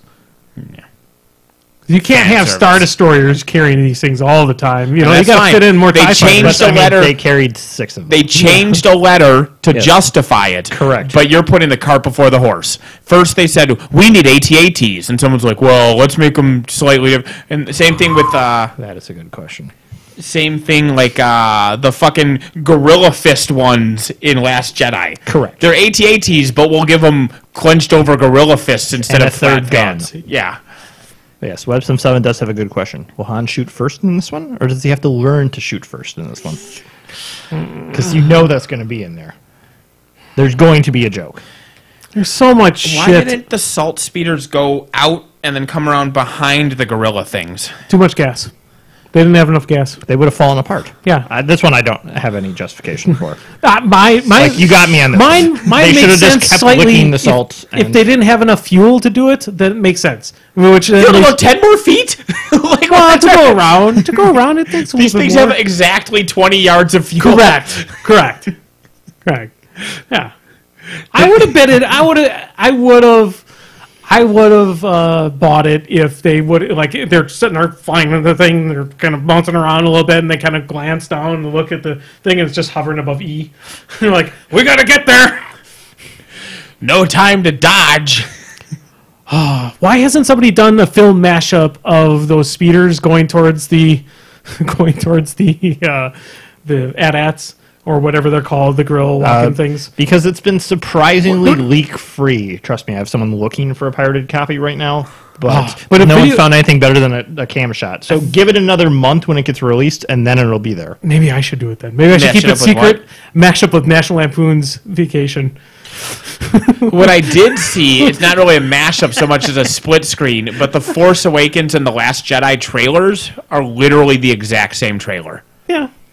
No. I know. I mean, they cut to the same scenes. Basically, like the sequence with Vader's helmet and such. Vader's helmet, and then a side shot of the X-Wings over the water versus the speeders over the salt, and it's the exact same trailer. It's hilarious. So they need to double down on that shit, and the one for From His Nap needs to be the same trailer again. From 9? From His Nap. The Force Awakens, The Last Jedi, From His Nap. That's the name of the trilogy movies. What? Well, it's gotta be. What else could it follow up with? Force Awakens, The Last Jedi, From His Nap. We mean it. We're done this time. Yeah. Andy, don't touch the pad. God, come on, be professional as So much pain. Yes, I understand the 42 that the salt speeders were for the door cannon, not the walkers. My point is, instead of charging directly towards the cannon, which is surrounded by a wall of walkers that can only shoot forward, but that's you go Death Star around. tech, Nathan. You go around the walkers, come from behind, and shoot the Death Star cannon in the butt. But that's Death Star tech, though. I mean, but that is also Death Star tech. It would have taken too much time. You fly down the crack and shoot it in the ass. Yeah. They did that twice. Also, it was going to shoot. If they went around, that would have taken too much time. Okay, all right. Too much time for them to walk across the entire fucking desert. There's salt. Now we're cooking. Yeah. Solid B+. I think I broke Nathan. Also, like, what do the speeders shoot? There's nothing. They were just. Salt. I think they're just going to ram them into No, Finn Finn was going to ram it at the end, but I don't think that was the original plan. I thought they had guns. Didn't they shoot at the walkers and I don't stuff know on what the way they out? did. I think don't they were just remember. trying to confuse them. This is why I'm having They someone confused look me. for a pirated version, because I only got to see it once. I did not see it the second time. I want to see it the second time, though. Yeah, I need to watch it again. I hear from a lot of people that have seen it. They've gone to see it the second time. Impressions change in the second Yeah. time. Most people say it's better. A few people said it was garbage the second time. Is that what we're going to do? Is we're going to have an excursion? We're going to go watch The Last Jedi again, see if we understand it. It's not in the budget yet. Why doesn't Not in the budget. Why doesn't? We can get it. No. The budget theater. Oh, okay. Well, I want to see it in a normal theater. I don't want to see it in a shitty. Hey, really the theater's okay. Silver City.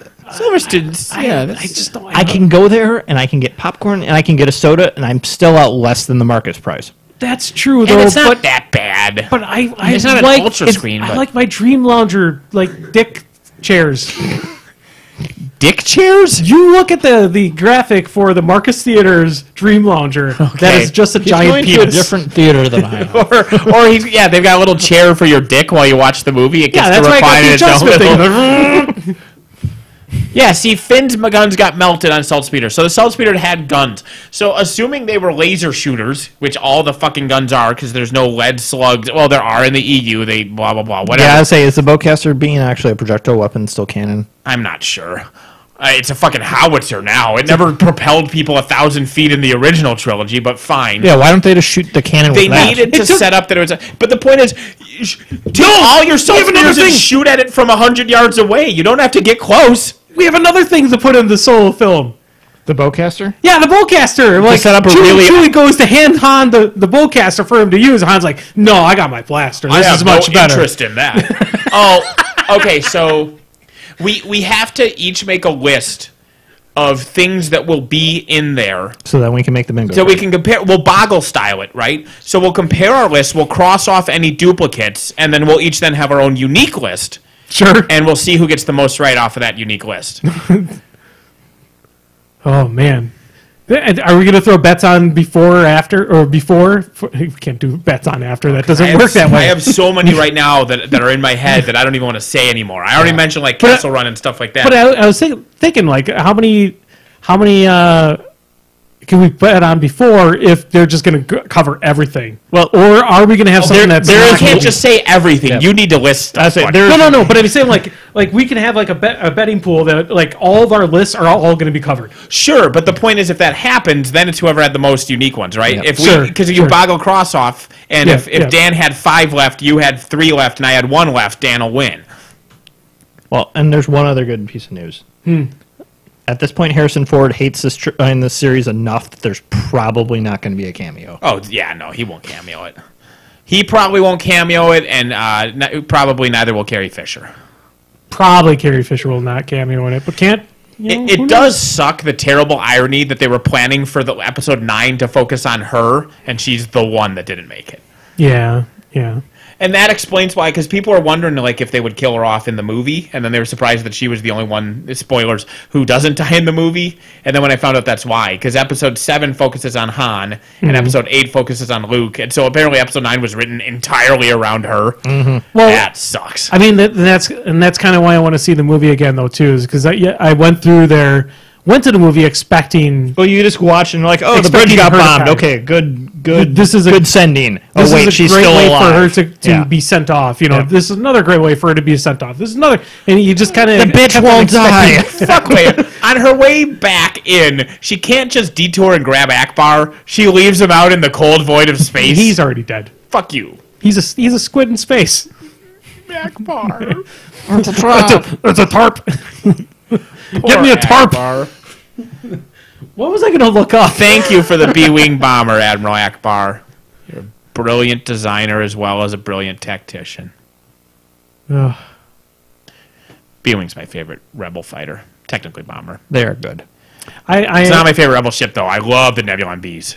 I don't even know what that is. The medical frigate frigates. that looks like, it's got the long thing hanging down. And Oh, yeah. at the end of Empire. And now I just have happy X-Wing, the video game memories of the redemption mission. Yeah. And by happy, I mean rage. Well, same thing. I'm happiest when I'm raging. I actually have the affinity for the A-Wing. I love the A-Wing a lot. I love the toy, the A-Wing. That thing was freaking awesome. Admit it, you just like the wood paneling that they then had to come up with an elaborate backstory for. What?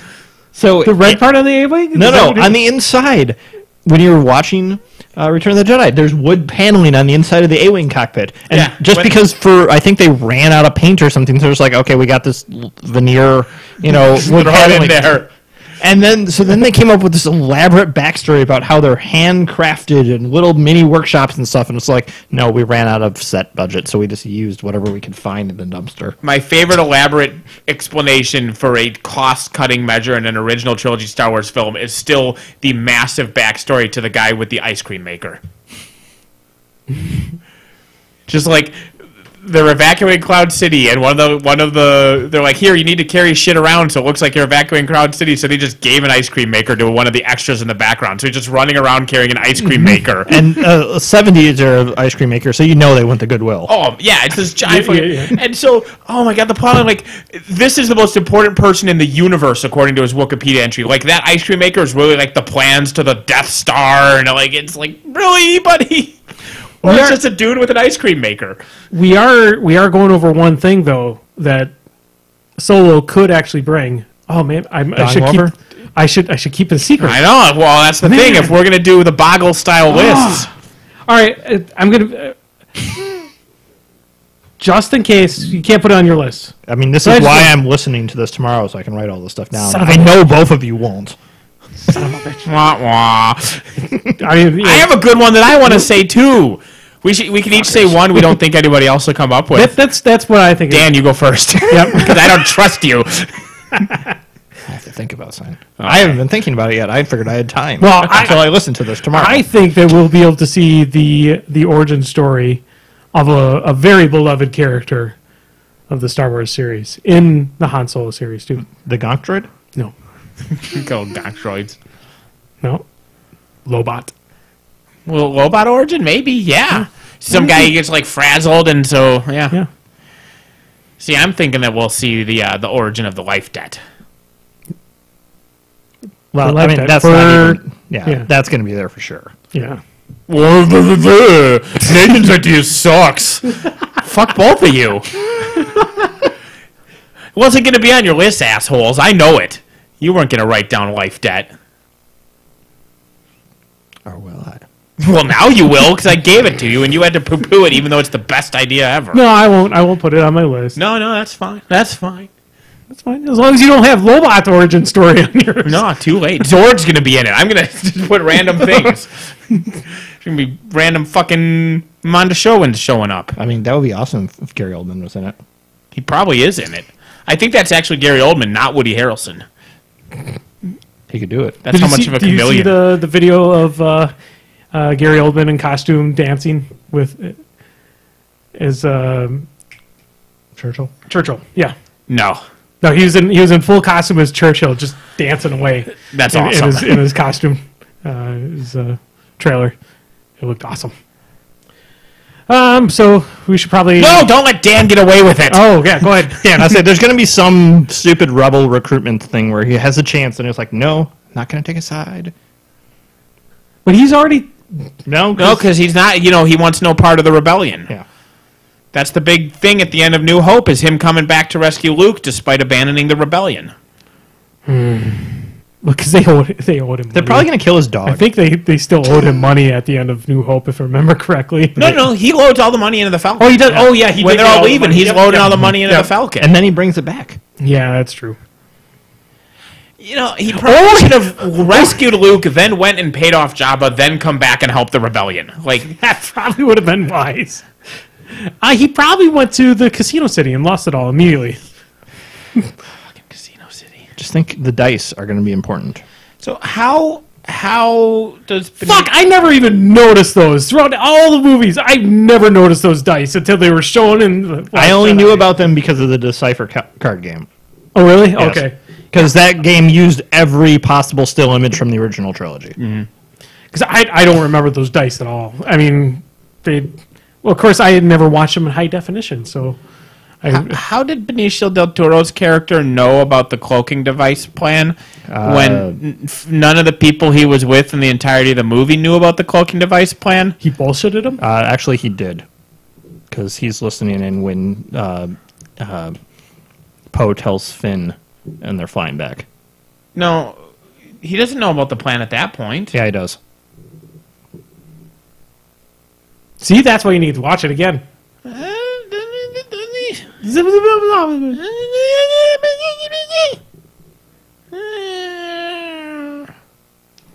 are you making cat noises now? Also, is it really, at that point, can it be that difficult? If you have... Because the guy's like, oh, you telling us they're using cloaking devices, we better run a anti-cloaking sweep. Why don't they just do that shit every 30 seconds? I mean, has anything shown the First Order to be competent? That's a valid point, actually. And that's actually the biggest suffering in Last Jedi.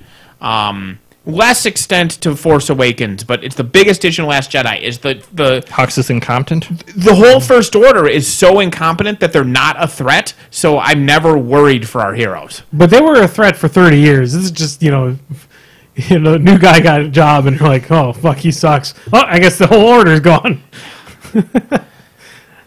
Yeah. Why isn't he Admiral Hux?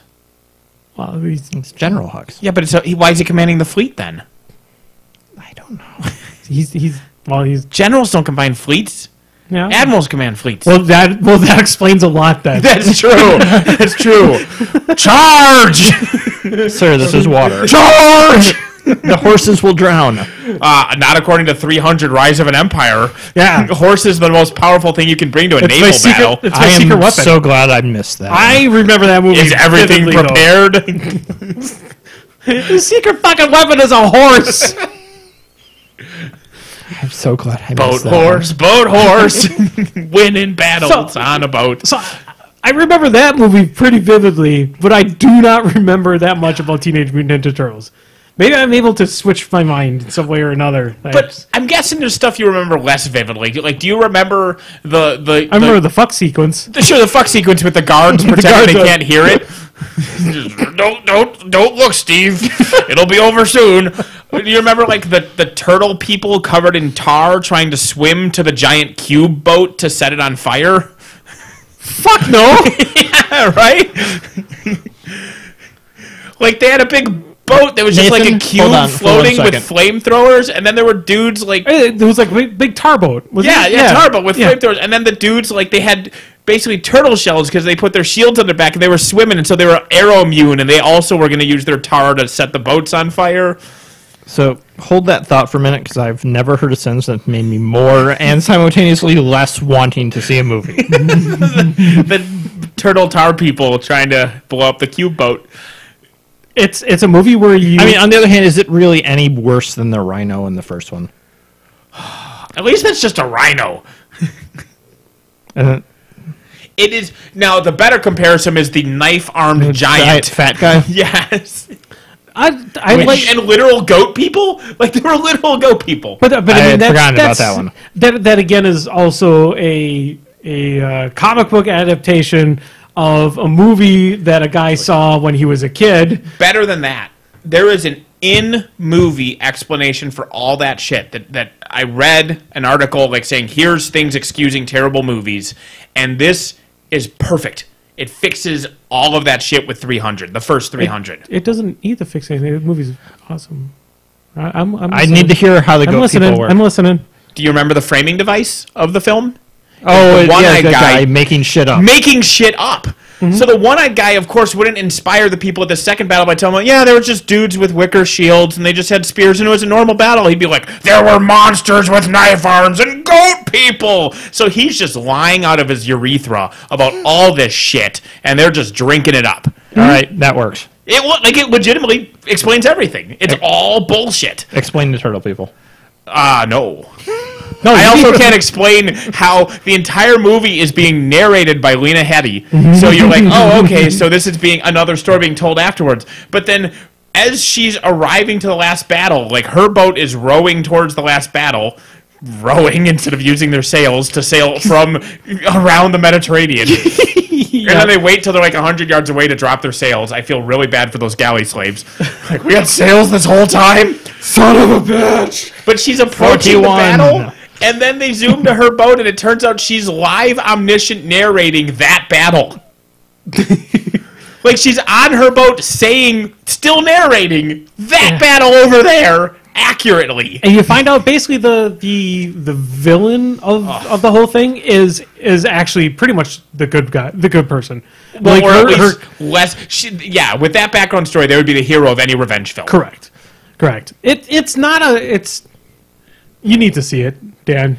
You familiar with the film I Spit on Your Grave, or at least having heard of it? Aware of the concept. Sure. Imagine I Spit on the Grave, but they make it so the guys are all the heroes, and she's like this horrible monster for daring to be angry about these things. Like, she's the Jason Voorhees slasher killer on these poor construction workers. That's 300 Rise of an Empire. I mean, if you oil them up enough, they look shiny. Sure. Yeah. That fuck sequence.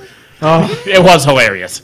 Out of all the paint trains that we've seen, that was entertaining. The bull sequence was also very entertaining. From the bad Hercules? From the Hercules Legend Begins. Yeah, the bad Hercules invisible bull.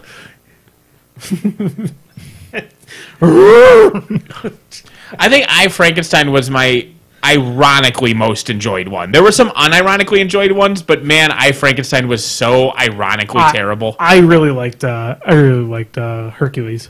The Rock Hercules. Unironically. Oh, yeah. That's my point. I legitimately enjoyed The Rock Hercules. I, Frankenstein was terrible, but it was so magically terrible. It was pretty magically terrible. Like, the fact that countdown timers to show how undead you are. Countdown timers to show what percentage to being back alive again you are. And here's a question for you. No. How did Dr. Frankenstein provide the electricity to wake up the monster? It was a storm. No. First of all. But that's let the layperson answer. Yeah. It should be lightning. No. Probably some goddamn, like, rubbing a sheep together or something. What it is 5 trained electric eels pulsing in harmony at very specific intervals. Trained electric eels who they make sure to electrocute at the same time. They do it 5 seconds off, 5 seconds on, 5 seconds off in harmony. That's how he does it. Yeah. I think it was more than 5, though. Whatever it was it's trained electric eels.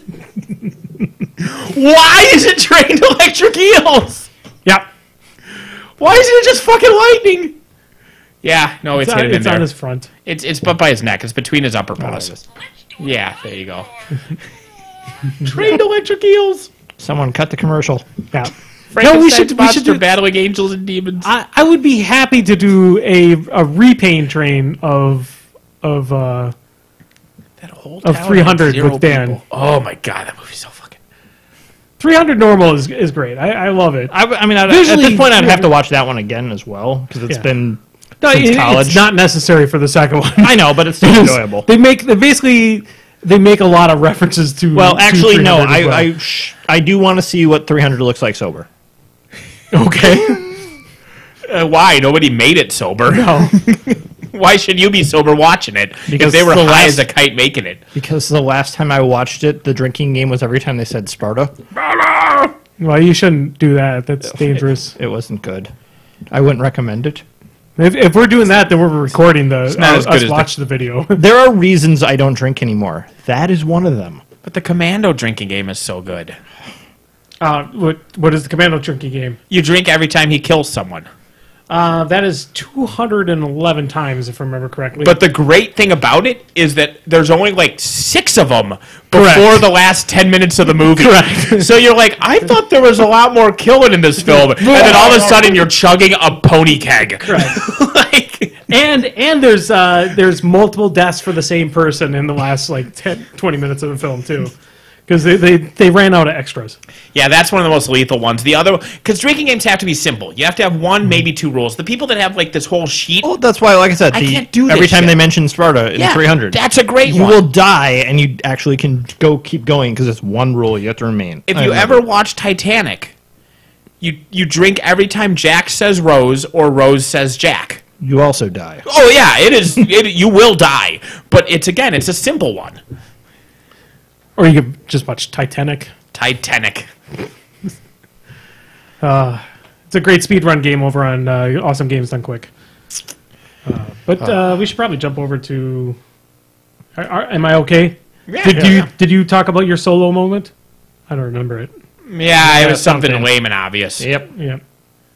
None of us were going to give out anything that big away. Yeah. I gave away Lobot.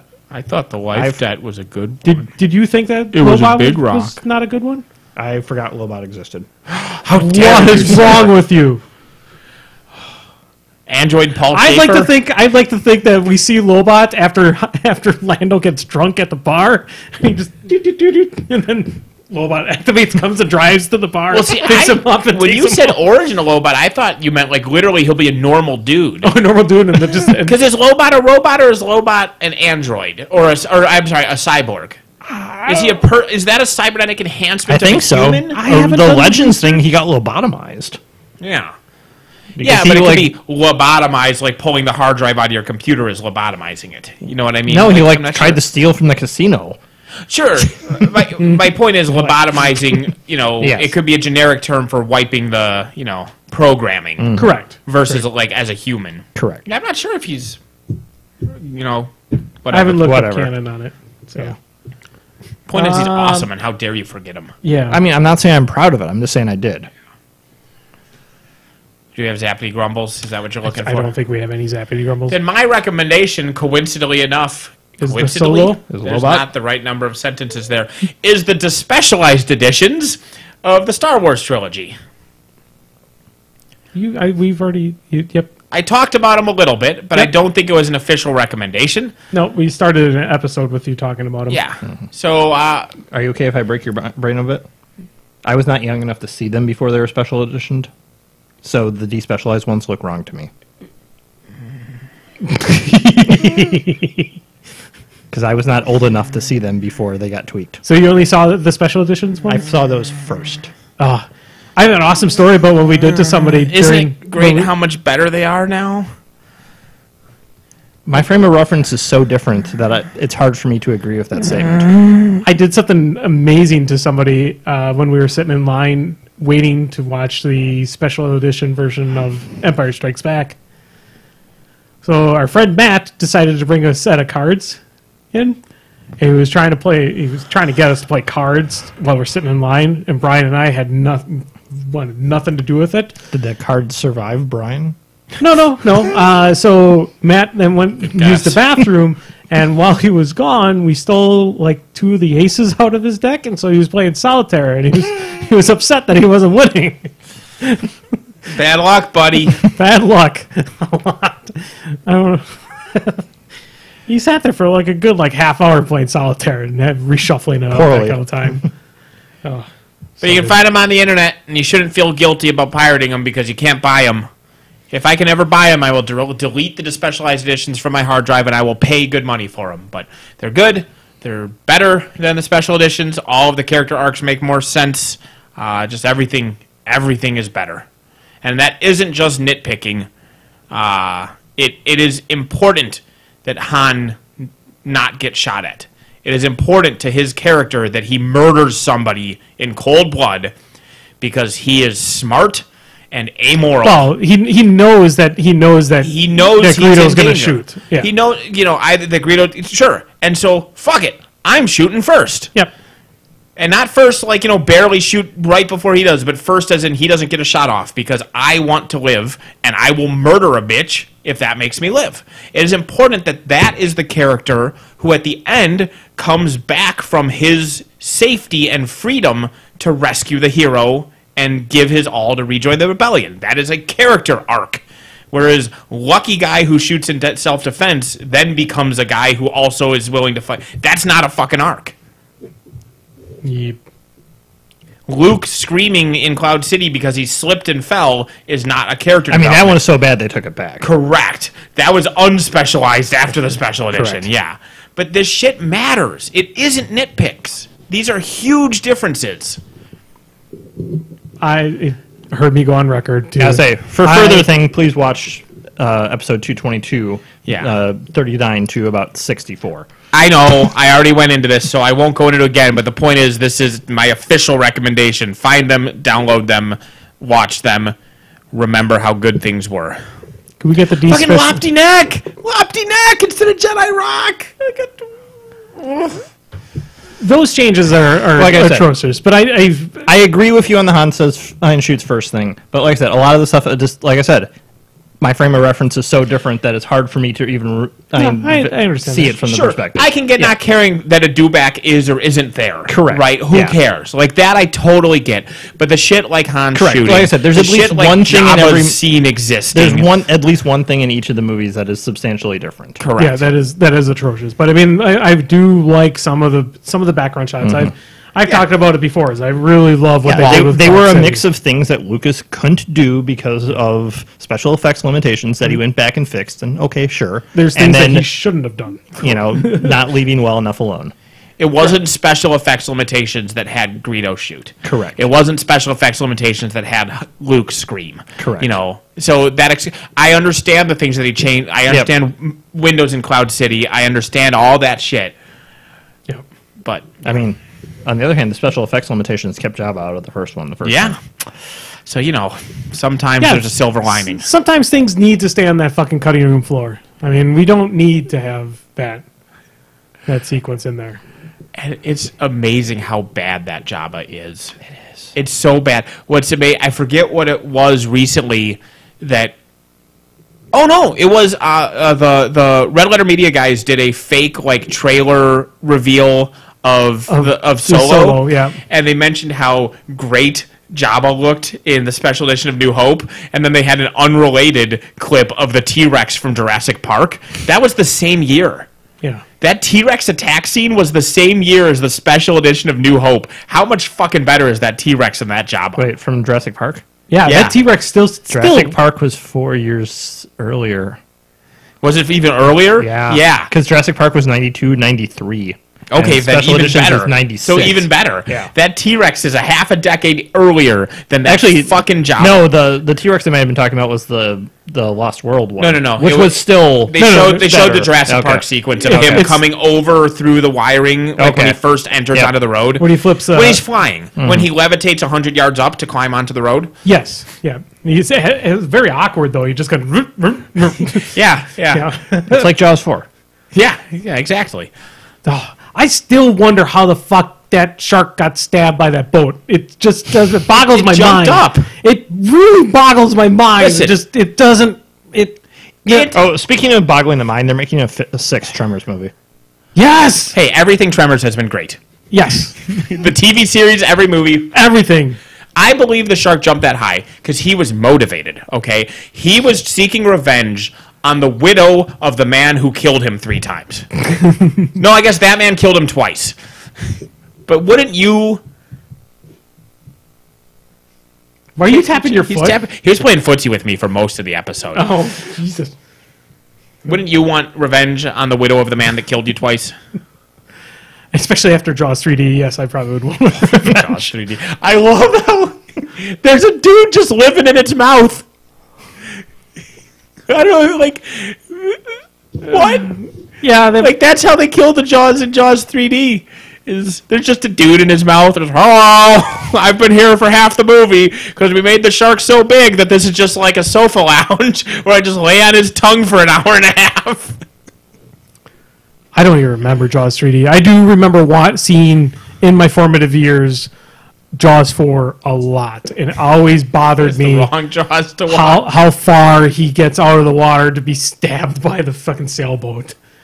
I remember never being able to stab him at the end of the Jaws NES game because that's how you have to beat the game. Is you stab him with a boat? You stab him with the boat.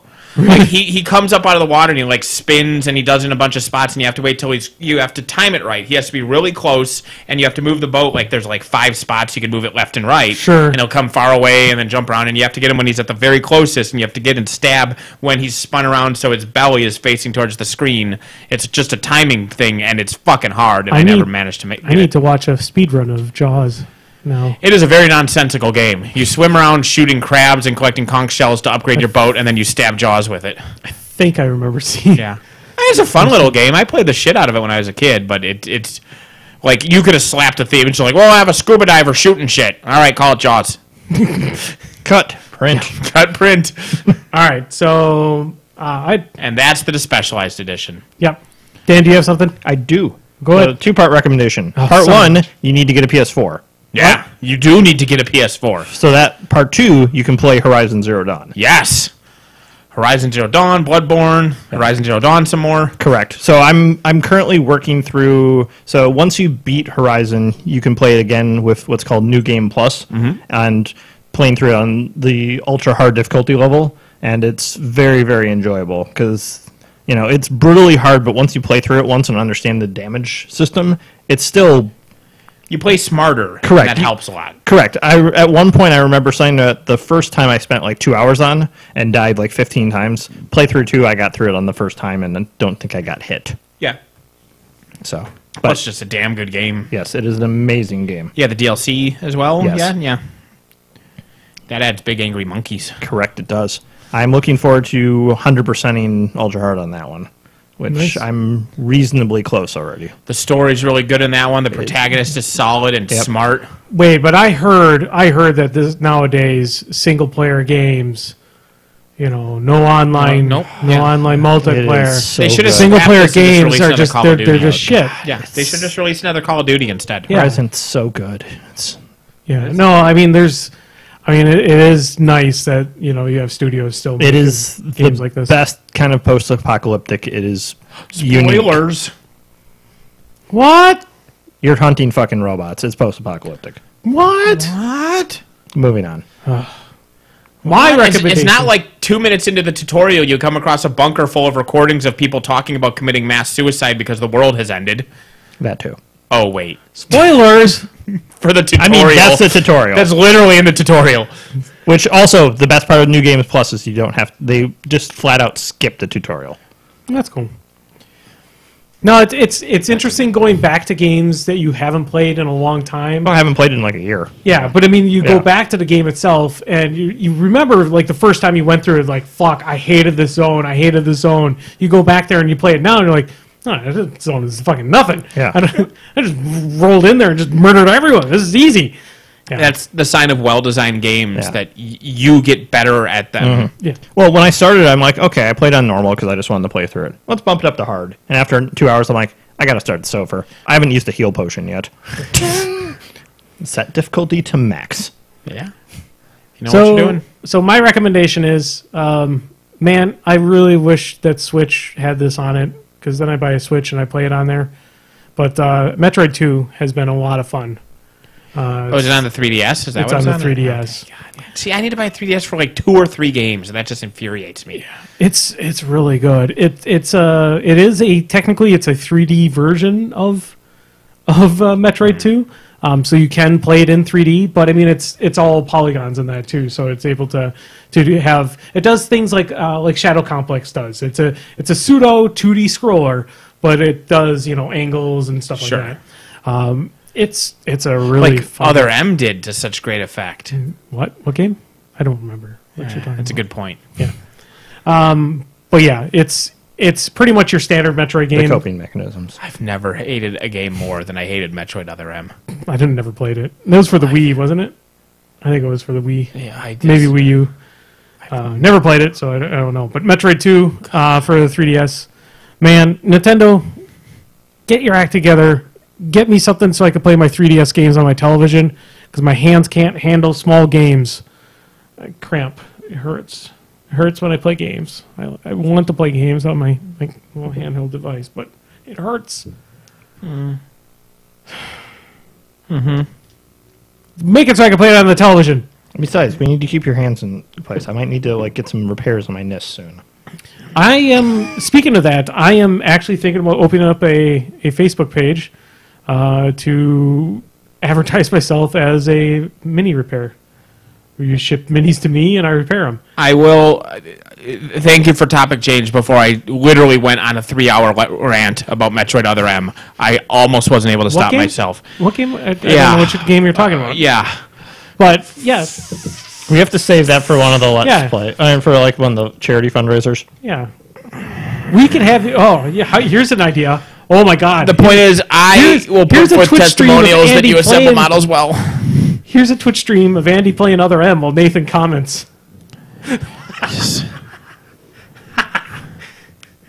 Thank you for watching episode 227.